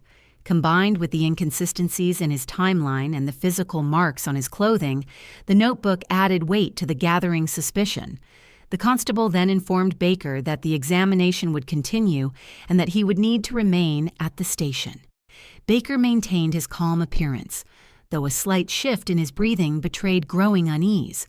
While Baker waited under guard, 2 officers departed the station to search the solicitor's office with the permission of its proprietor. Upon entering the office again, they examined Baker's desk, the drawers beneath it, and the shelves around it. They found nothing overtly incriminating, no hidden weapon, no stained cloth, but they did find evidence of a young man whose world was tightly bound to paperwork, ink, and solitary routine. Yet even this apparent normality did not ease the investigators' concerns.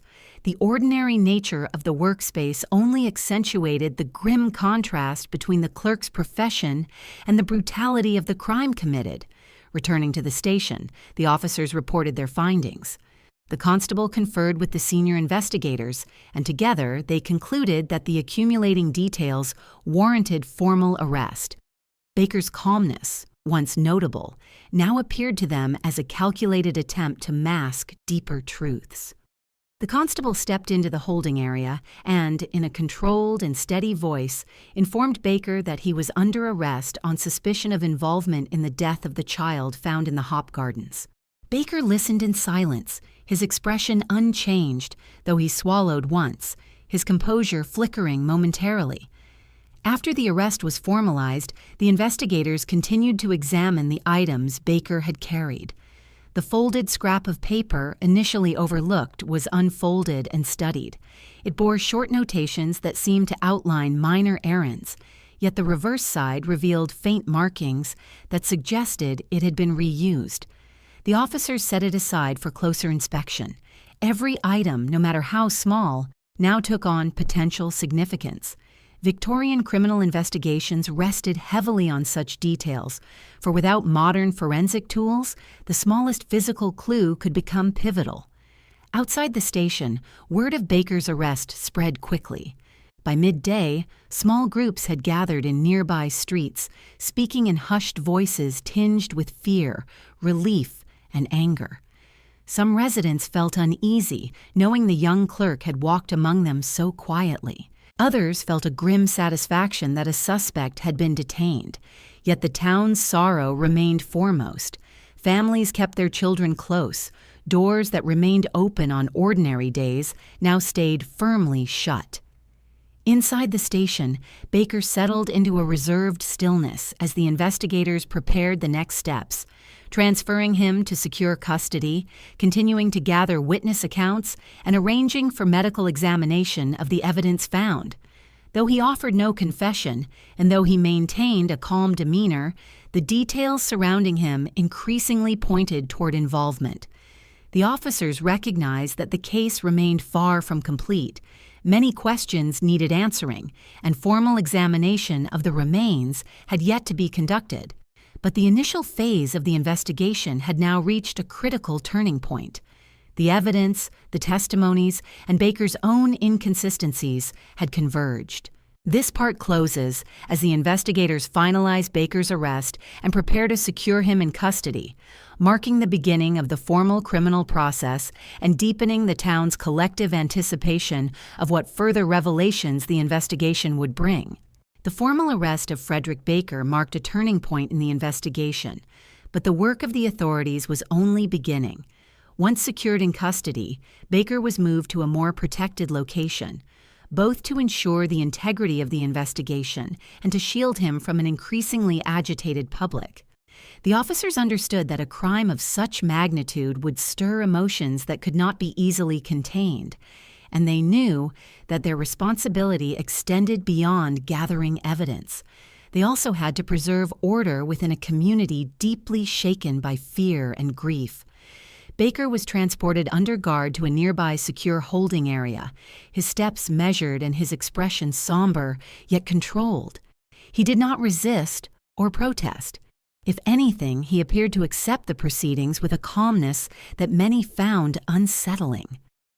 The townspeople who witnessed his departure stood in tense silence, their faces reflecting a mixture of shock, anger, and sorrow. As news of the arrest spread through Alton, households reacted with a quiet urgency. Doors were shut earlier than usual. Parents kept their children indoors, speaking in low voices while attempting to shield them from the worst details of the tragedy. The familiar routines of the market town felt abruptly disrupted. Shutters that typically opened to the morning breeze remained closed, and the streets that once echoed with children's laughter now carried an uneasy stillness. The townspeople, though united in grief, found themselves grappling with the fact that a man they had occasionally seen, a seemingly ordinary clerk, now stood at the center of a horrific crime.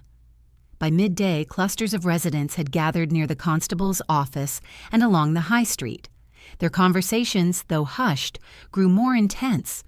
The shock of the previous night had begun to transform into outrage. Many people struggled to understand how such violence could have taken place in their midst. The idea that a stranger had entered their quiet routines was disturbing enough, but the possibility that the perpetrator was a familiar figure, someone they had passed on the street, someone who handled papers in a solicitor's office, felt almost unimaginable.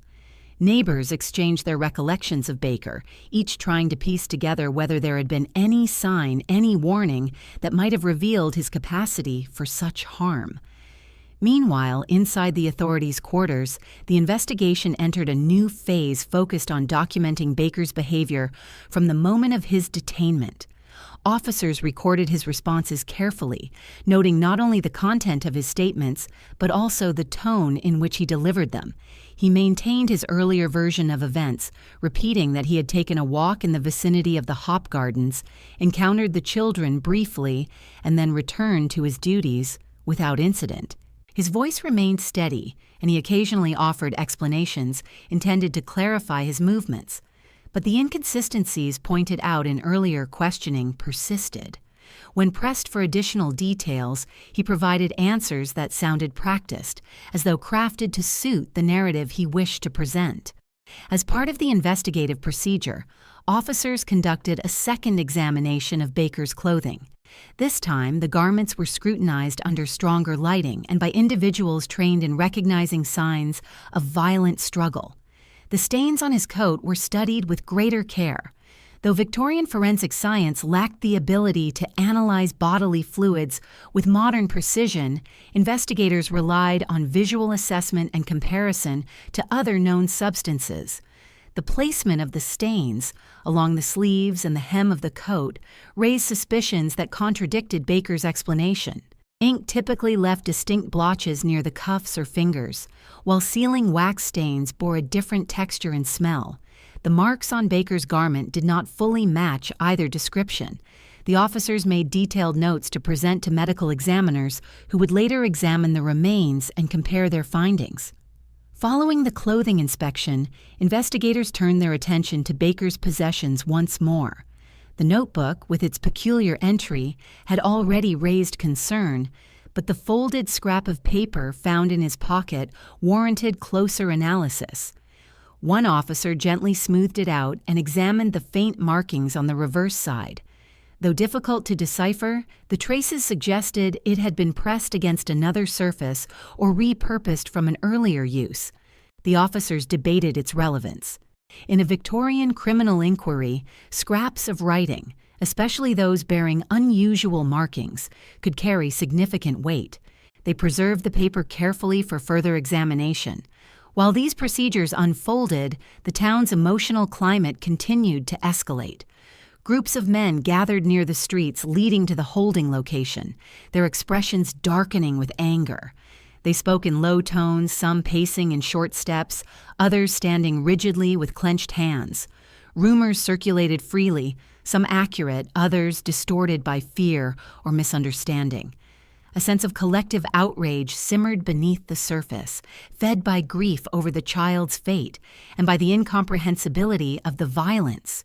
The constable, aware of the mounting tension, instructed officers to maintain a discreet but steady presence throughout the town. He understood that the emotional strain could not be ignored. If left unchecked, it could erupt into action that would endanger both the suspect and the integrity of the investigation. Inside the station, the officers prepared to transport Baker under tighter security. His demeanor, though still composed, showed signs of strain. He shifted in his seat more frequently, and at times his gaze drifted toward the floor. The investigators watched him carefully, noting these subtle changes. They recognized that maintaining control over the situation required not only firm handling of the suspect, but also calmness in the face of rising public emotion. When they informed Baker that he would be moved to a safer location due to community unrest, he nodded quietly. He did not request clarification, nor did he show visible fear. But the tension in his posture suggested an awareness of the seriousness of his situation. The transport was arranged with precaution. Officers accompanied Baker in a small cart, choosing a route less frequented by residents.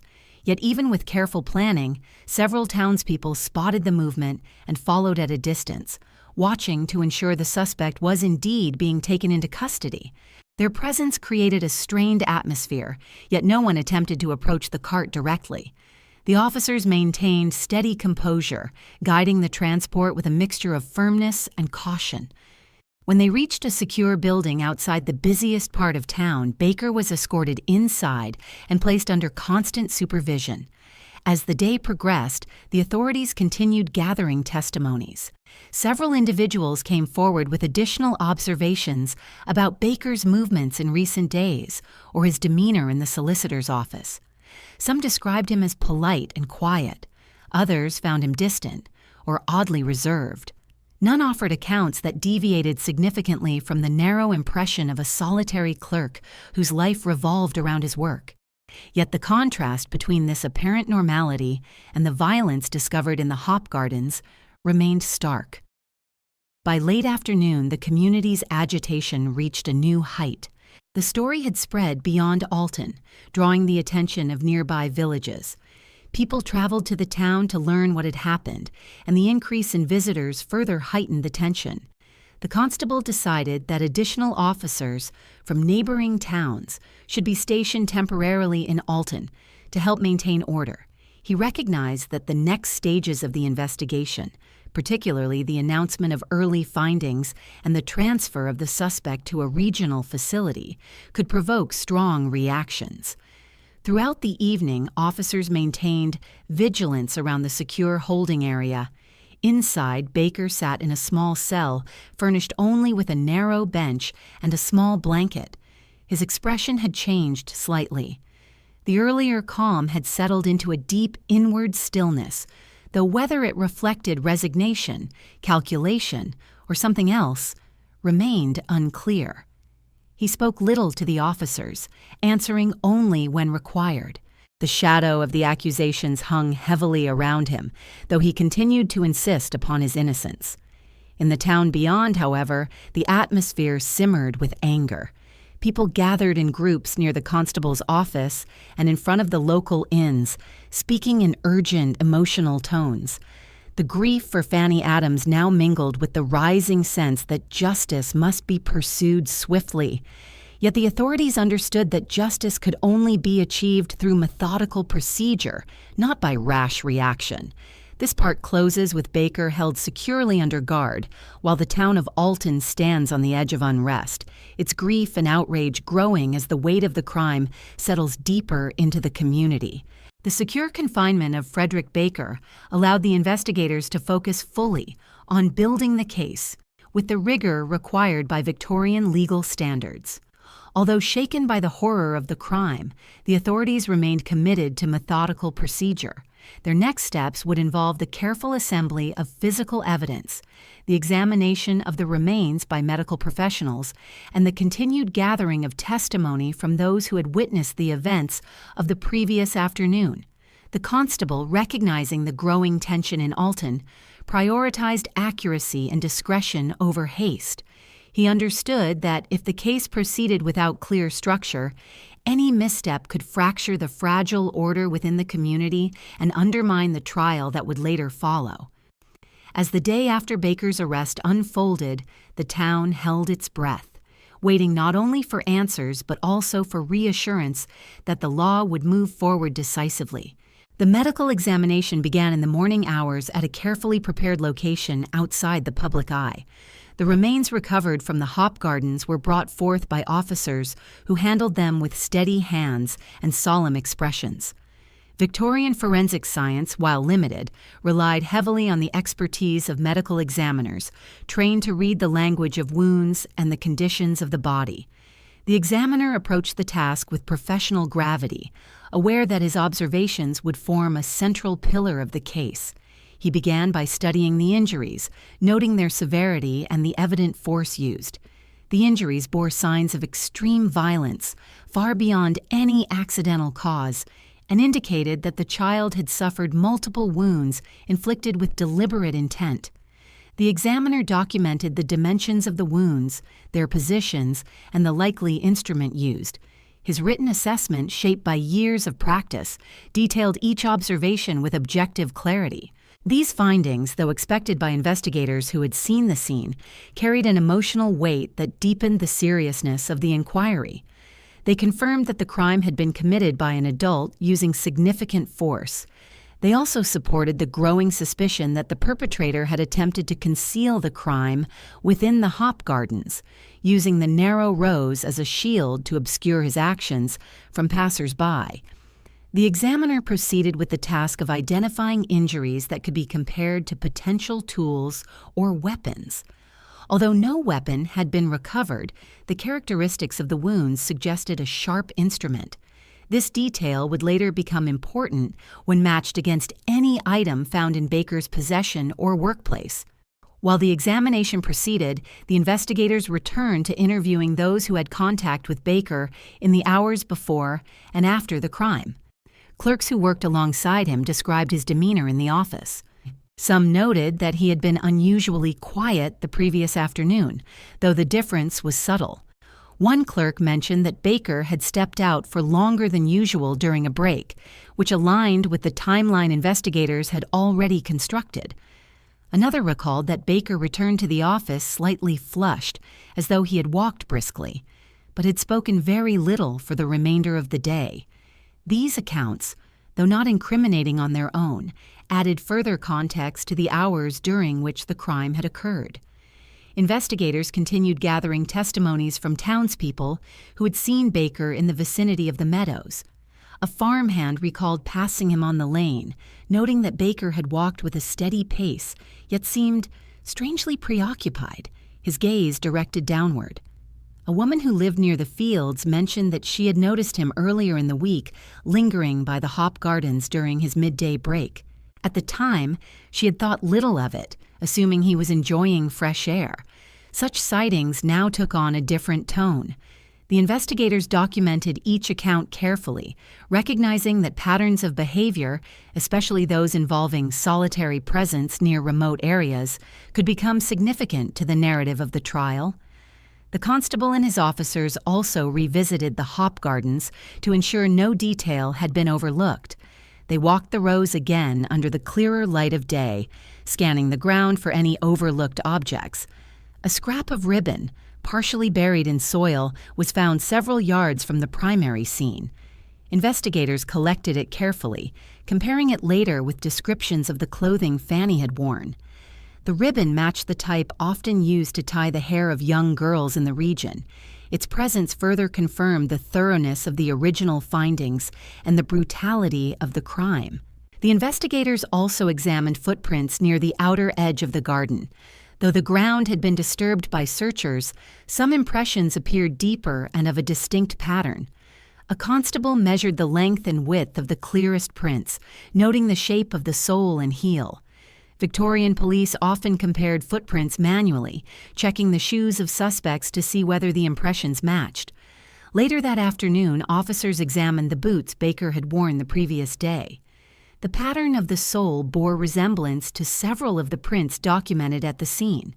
While not definitive evidence, the similarity was noted as another detail supporting the suspicion already forming around Baker. As the investigation advanced, the officers reviewed Baker's statements once more.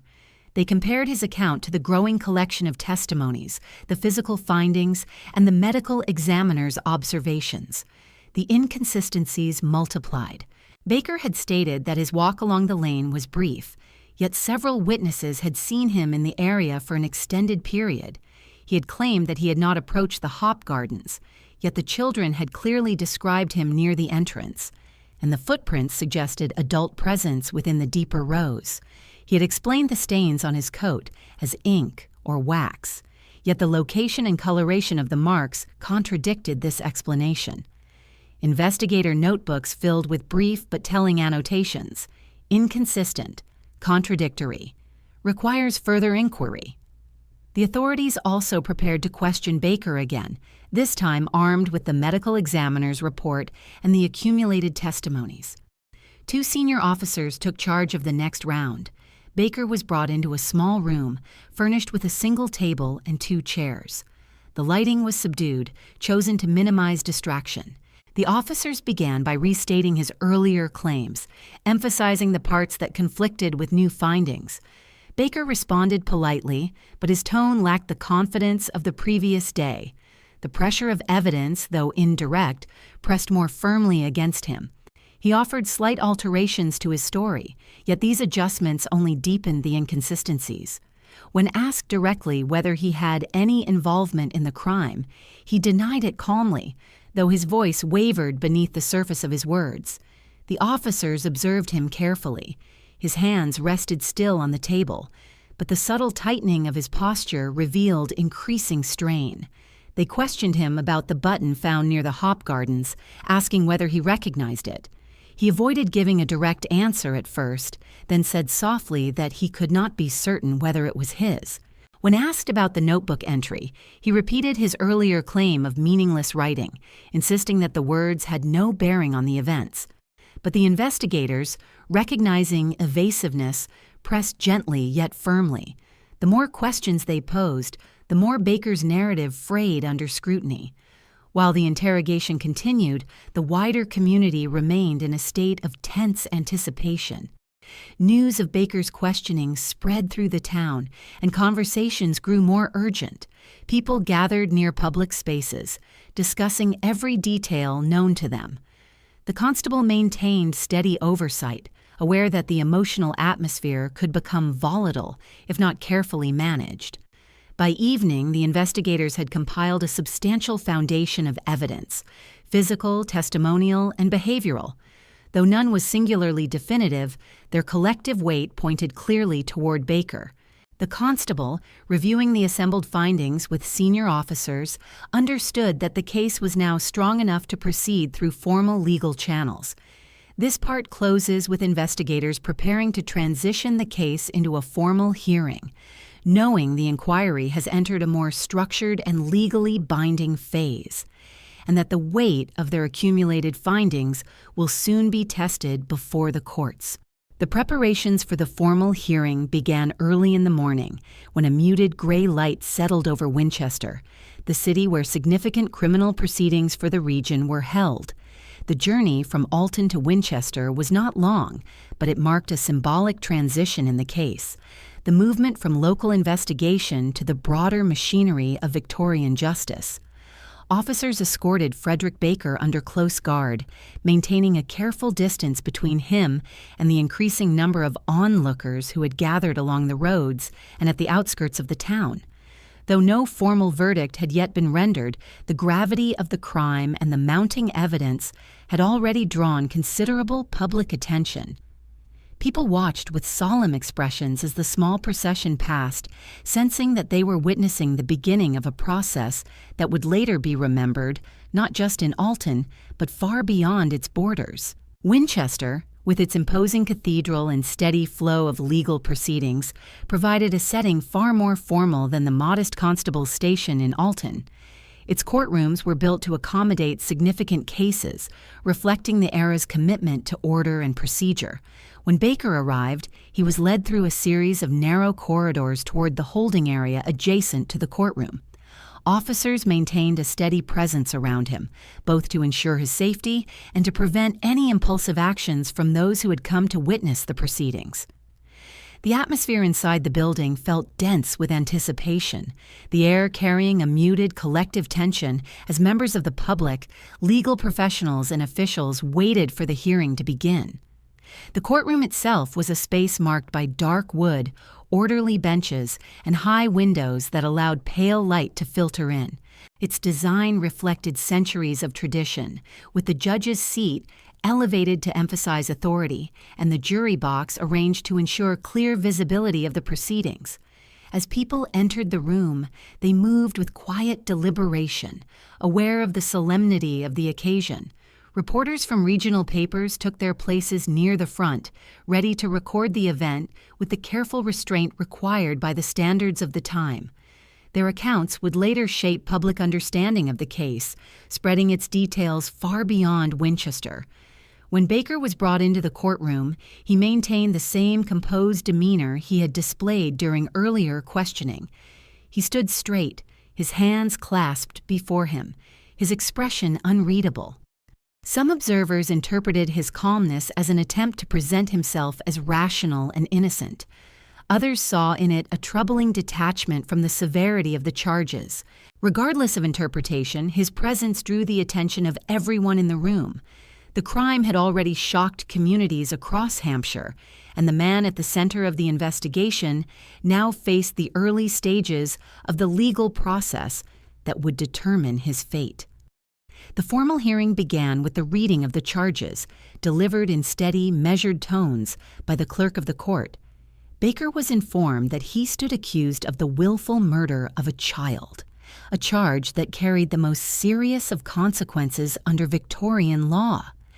As the words echoed through the courtroom, a deep quiet settled over the room.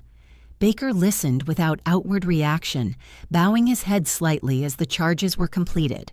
He responded only briefly when asked whether he understood the accusations, his voice calm and low. The prosecution proceeded by outlining the evidence collected thus far. This phase of the hearing was not intended to determine guilt, but to establish whether sufficient grounds existed to advance the case to full trial. The lead investigator reviewed the findings from the hop gardens, describing the discovery of the remains, the condition in which they had been found, and the location of the physical objects that linked the scene to the suspect. His account was factual and restrained, adhering strictly to the observable details. When he mentioned the torn piece of clothing that had belonged to the child, a wave of quiet distress passed through the courtroom. Several members of the public lowered their eyes, struggling with the weight of the description. Next, the medical examiner presented his observations. He spoke with clinical precision, detailing the injuries and the likely instruments used. Victorian forensic medicine often focused on describing wounds in straightforward terms, avoiding speculation unless absolutely necessary. The examiner's testimony confirmed that the injuries could not have been inflicted accidentally, and that the nature of the wounds indicated deliberate and sustained violence. Though his tone remained neutral, the content of his testimony deepened the atmosphere of solemnity. Following the medical examiner, witnesses from Alton were brought forward to give their statements. The children who had last seen Fanny alive were not present due to their age, but their earlier recorded testimonies were read aloud by an officer. The courtroom listened as the descriptions of the young man on the lane were recited, including his clothing, his steady pace, and the fact that he had been near the hop gardens at the time the children dispersed. The neighbor who had seen Baker earlier in the week provided her account, confirming that she had seen him lingering near the same area where the crime later occurred. Her recollection offered a subtle but important indication of pattern, repeated presence near the hop gardens during times when few others were nearby. The examination of Baker's clothing was also presented. Officers described the stains found on his coat and the inconsistencies in his explanations for their origin. Though the precise nature of the stains could not be definitively identified through Victorian methods, the officers emphasized how the patterns and locations contradicted Baker's claims. Additionally, the presence of the button found near the hop gardens, similar to those on Baker's garments, was introduced into the record. The evidence remained circumstantial but carried significant weight when considered collectively. Throughout this phase, Baker sat quietly, listening as each detail of the case was presented. He occasionally blinked or shifted slightly, but he offered no pronounced reaction to the testimonies. His reserved demeanor continued to puzzle those observing him. Some saw in it the composure of an innocent man facing an awful accusation. Others believed it reflected a lack of remorse. The judge, maintaining an impartial posture, focused solely on the evidence brought before him, his expression remaining restrained throughout the hearing. When the defense was given the opportunity to speak, Baker's appointed representative emphasized the lack of direct proof linking Baker to the moment of the crime. He argued that the presence of circumstantial evidence, though troubling, did not eliminate the possibility of alternative explanations. He noted that no weapon had been recovered and that no witness had seen Baker harm the child. He urged the court to proceed with caution, reminding them that an accusation alone did not constitute guilt. The judge listened attentively, acknowledging the defense's points, before turning to the prosecution for final remarks. The legal representatives for the Crown reiterated that the purpose of the hearing was not to determine guilt beyond doubt, but to establish whether the evidence warranted a full trial. Given the severity of the crime, the collection of testimonies, and the physical evidence linking Baker to the scene, they argued that a trial was not only justified, but necessary. After a period of deliberation, the judge rendered his decision. His voice carried firmly through the courtroom as he concluded that the evidence presented was sufficient to commit Baker for trial at the next available session of the assizes, the higher court responsible for hearing serious criminal cases. The announcement was met with quiet murmurs among the spectators, expressions of relief in some, anxiety in others. The path forward was now set, and the full machinery of Victorian justice would soon be engaged. Baker was escorted from the courtroom under guard, his pace measured and his face expressionless. As the doors closed behind him, the courtroom slowly began to clear. People filed out into the corridors, speaking softly as they processed the events they had just witnessed.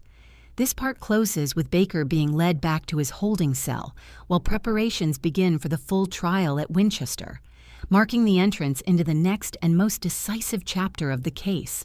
The decision to commit Frederick Baker for trial set into motion a series of formal procedures that moved with steady and deliberate weight.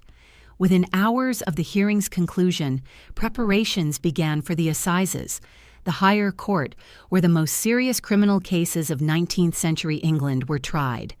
These proceedings were marked by ritual, precision, and the expectation that justice would be carried out with full transparency, even when the crimes under examination were so distressing that the community struggled to accept their reality. The case of Fanny Adams had already reverberated far beyond Alton, drawing attention from neighboring counties and stirring deep emotions wherever its details were discussed. Now, with the trial approaching, Winchester braced itself for a gathering of people from all walks of life. Witnesses, legal professionals, journalists, and members of the public, each seeking to understand how such violence could have occurred. As the day of the trial approached, Baker was moved from his temporary holding cell to a more secure county facility. Officers escorted him through the early morning hours, avoiding public roads where crowds might gather. Though public reaction had been somewhat tempered by the formality of the hearing, the underlying tension remained unmistakable. Many still felt profound anger, their grief amplified by the innocence of the victim and the brutality of the crime. The authorities understood the need to maintain order, especially given that public sentiment could easily escalate into unrest. Inside the secure facility, Baker was kept under constant watch. He spoke little, maintaining the same reserved demeanor he had shown since his arrest. Whether this quietness reflected resignation, strategy, or a lack of emotional response remained subject to interpretation by those observing him. In Winchester, preparations for the trial involved multiple layers of organization. Court officials ensured that the space was ready to accommodate a large audience, the judge's platform polished and the jury box carefully arranged. The courtroom, marked by its high ceilings and dark wooden furnishings, conveyed a sense of solemn authority. Portraits of past magistrates lined the walls, their steady gazes reinforcing the weight of the proceedings soon to unfold. As the day approached, townspeople began to gather outside the courthouse, speaking quietly among themselves. Though they would not all be able to enter the courtroom, their presence reflected the profound sense of collective investment in the outcome of the trial. When the morning of the trial arrived, a calm yet heavy atmosphere settled over Winchester. The courthouse bell rang, signaling the start of the proceedings. Inside, the seating filled steadily. Families from Alton, legal representatives, clergymen, and members of the press took their places. Reporters sat with ledgers open, prepared to capture each detail with the measured tone expected of the era. Their accounts would later find their way into newspapers across the region, providing the public with a structured narrative of the events. The judge entered shortly thereafter, his arrival marked by a respectful stillness that spread through the courtroom. Moments later, Baker was brought in. He walked with controlled steps, escorted by officers who flanked him on both sides. His appearance remained unchanged, calm, upright, and unreadable. Some members of the gallery leaned forward slightly, searching his face for signs of remorse or anxiety. If such emotions existed, they were concealed behind a practiced neutrality. When he was seated in the dock, he folded his hands before him and stared ahead, his posture steady. To many observers, this composure felt unsettling, contrasting sharply with the enormity of the crime and the depth of the suffering it had inflicted. The trial opened with a presentation by the prosecution, who outlined the facts of the case with unembellished clarity. They described the events of the afternoon when the children had walked toward the meadow, the disappearance of Fanny, and the harrowing discoveries in the hop gardens. Their narrative unfolded slowly, each detail presented with care to ensure accuracy. The courtroom remained deeply still. Some spectators lowered their eyes, unable to fully absorb the brutality described.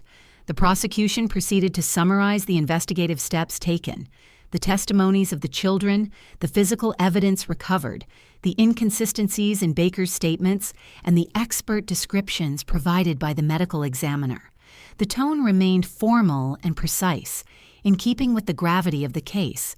When the medical examiner was called to testify, he approached the stand with a composed bearing. His demeanor reflected the solemn responsibility of his role.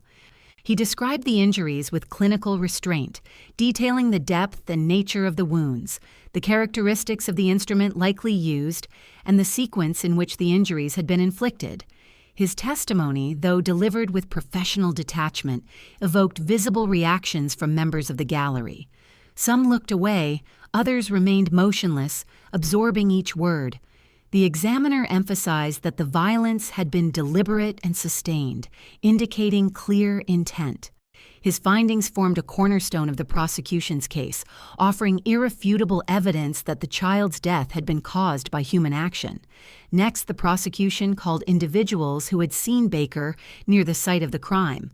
The witnesses described their observations with clarity, recounting his presence on the lane and his proximity to the hop gardens. Their testimonies aligned closely with one another, reinforcing the timeline established during the investigation. The neighbor who had seen Baker lingering earlier in the week spoke with quiet certainty, her voice steady despite the emotional strain. She described his solitary presence near the hop poles, a detail that now appeared in a grim new light. The prosecution used this testimony to establish a pattern, suggesting that Baker had shown unusual interest in the area where the crime ultimately occurred. The examination of Baker's clothing formed another central piece of evidence. Officers detailed the stains found on his coat and the contradictions in his explanations. Though Victorian science could not identify the substances with precision, the visual characteristics of the marks provided compelling support for the prosecution's narrative. They also presented the button found in the hop gardens, inviting the jury to compare it with the buttons on Baker's coat. Though the match was not absolute, the similarity contributed to the accumulating weight of circumstantial evidence. When it came time for the defense to present its case, Baker's representative adopted a strategy rooted in careful restraint. He emphasized the lack of direct eyewitnesses to the crime, underscored the limitations of forensic science at the time, and warned against relying too heavily on circumstantial evidence. He reminded the jury that the law demanded proof beyond reasonable doubt. His reasoning was methodical, and though he spoke with conviction, the emotional tide in the courtroom remained firmly against the defendant. The details of the crime, the testimonies, and the physical evidence painted a picture that was difficult to reinterpret in any manner favorable to Baker. Throughout the proceedings, Baker maintained his stillness. He did not speak unless addressed directly, and when he answered, his voice was quiet but clear. He denied any involvement in the crime, insisting that his walk along the lane had been innocent and that the stains on his coat had mundane explanations. But each denial seemed to drift into the still air with little impact, overshadowed by the prosecution's comprehensive case. After final statements were made, the judge delivered instructions to the jury, reminding them of their duty to weigh the evidence with fairness and objectivity. The courtroom watched intently as the jury was led to a separate chamber to deliberate. Hours passed in heavy silence. Some spectators left briefly for air, stepping into the subdued light outside before returning to their seats. When the jury finally re-entered the courtroom, their expressions revealed little, but the tension was palpable. The foreman stood and delivered the verdict in a voice that carried through the room: guilty. This part closes with the moment of the verdict, as Baker stands in the dock facing the judgment of the court, and the courtroom absorbs the weight of the decision that has just been delivered. When the foreman pronounced the verdict, a profound stillness settled over the courtroom, enveloping every person present in a heavy, breathless pause. Even those who had anticipated the outcome found themselves momentarily suspended in time, absorbing the full significance of the words. Frederick Baker remained standing in the dock, His expression shifted only slightly, an almost imperceptible tightening around the eyes, a faint exhalation that suggested the internal acknowledgement of a fate he had long anticipated. The judge, maintaining a composed and solemn bearing, waited until the quiet had stretched across the room before proceeding to the final step in the process, the formal sentencing. This moment, ritualized and precise within the structure of Victorian law, carried immense weight. For crimes of this nature, the expected sentence was clear, yet even in its inevitability, the pronouncement demanded a gravity that reflected both the loss suffered by the Adams family and the severity of the act committed. The judge spoke with calm authority, his voice filling the room in steady tones. He reiterated the charge, acknowledged the collective weight of the evidence presented, and emphasized the jury's unanimous decision. He then addressed Baker directly. Within trial records of the era, sentencing often included brief remarks on the moral seriousness of the crime and the role of justice in preserving social order. The judge followed this convention, neither embellishing nor softening his words. He affirmed that the law left no alternative but to impose the ultimate penalty. When he delivered the sentence of death by hanging, the words fell with sober finality. The courtroom absorbed them without interruption, for the public gallery understood the gravity of the conclusion. Such sentences were not pronounced lightly. They marked the end of a carefully followed legal process, understood by all present as the required response to a crime of extreme brutality. Baker bowed his head slightly, though whether out of acceptance, resignation, or simply exhaustion remained unclear. He offered no statement in response. Victorian courts generally did not encourage prolonged exchanges after sentencing, and Baker's silence aligned with the moment's formality. Officers stepped forward, guiding him from the dock as the judge adjourned the session. The room gradually stirred into motion, the public rising from their benches with a mix of solemn satisfaction, sorrow, and strained reflection.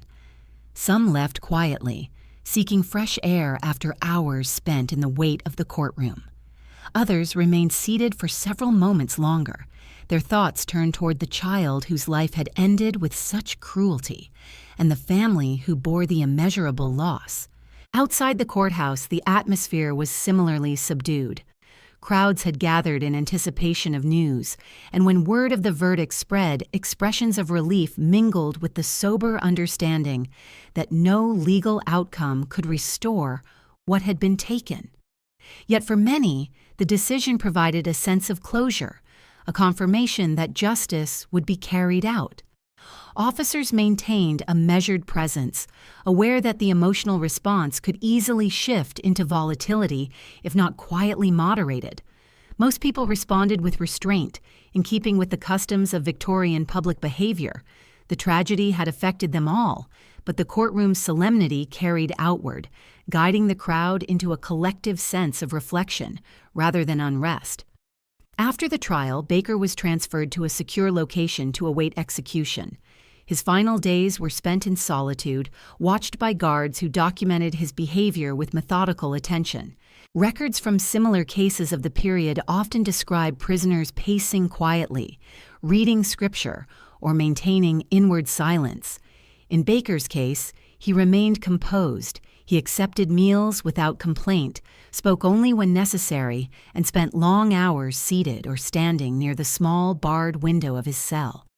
Clergymen visited him as part of their appointed duty, offering spiritual counsel and encouraging confession or repentance. Whether Baker fully engaged with these efforts remains uncertain. His demeanor suggested a man preoccupied with thoughts he did not share. Yet he listened, responding politely in short, reserved sentences.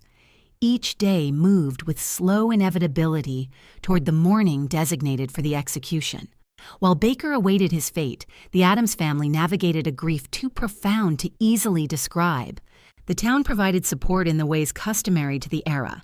Neighbors brought food, tended to daily tasks, and offered companionship through quiet presence rather than repeated conversation.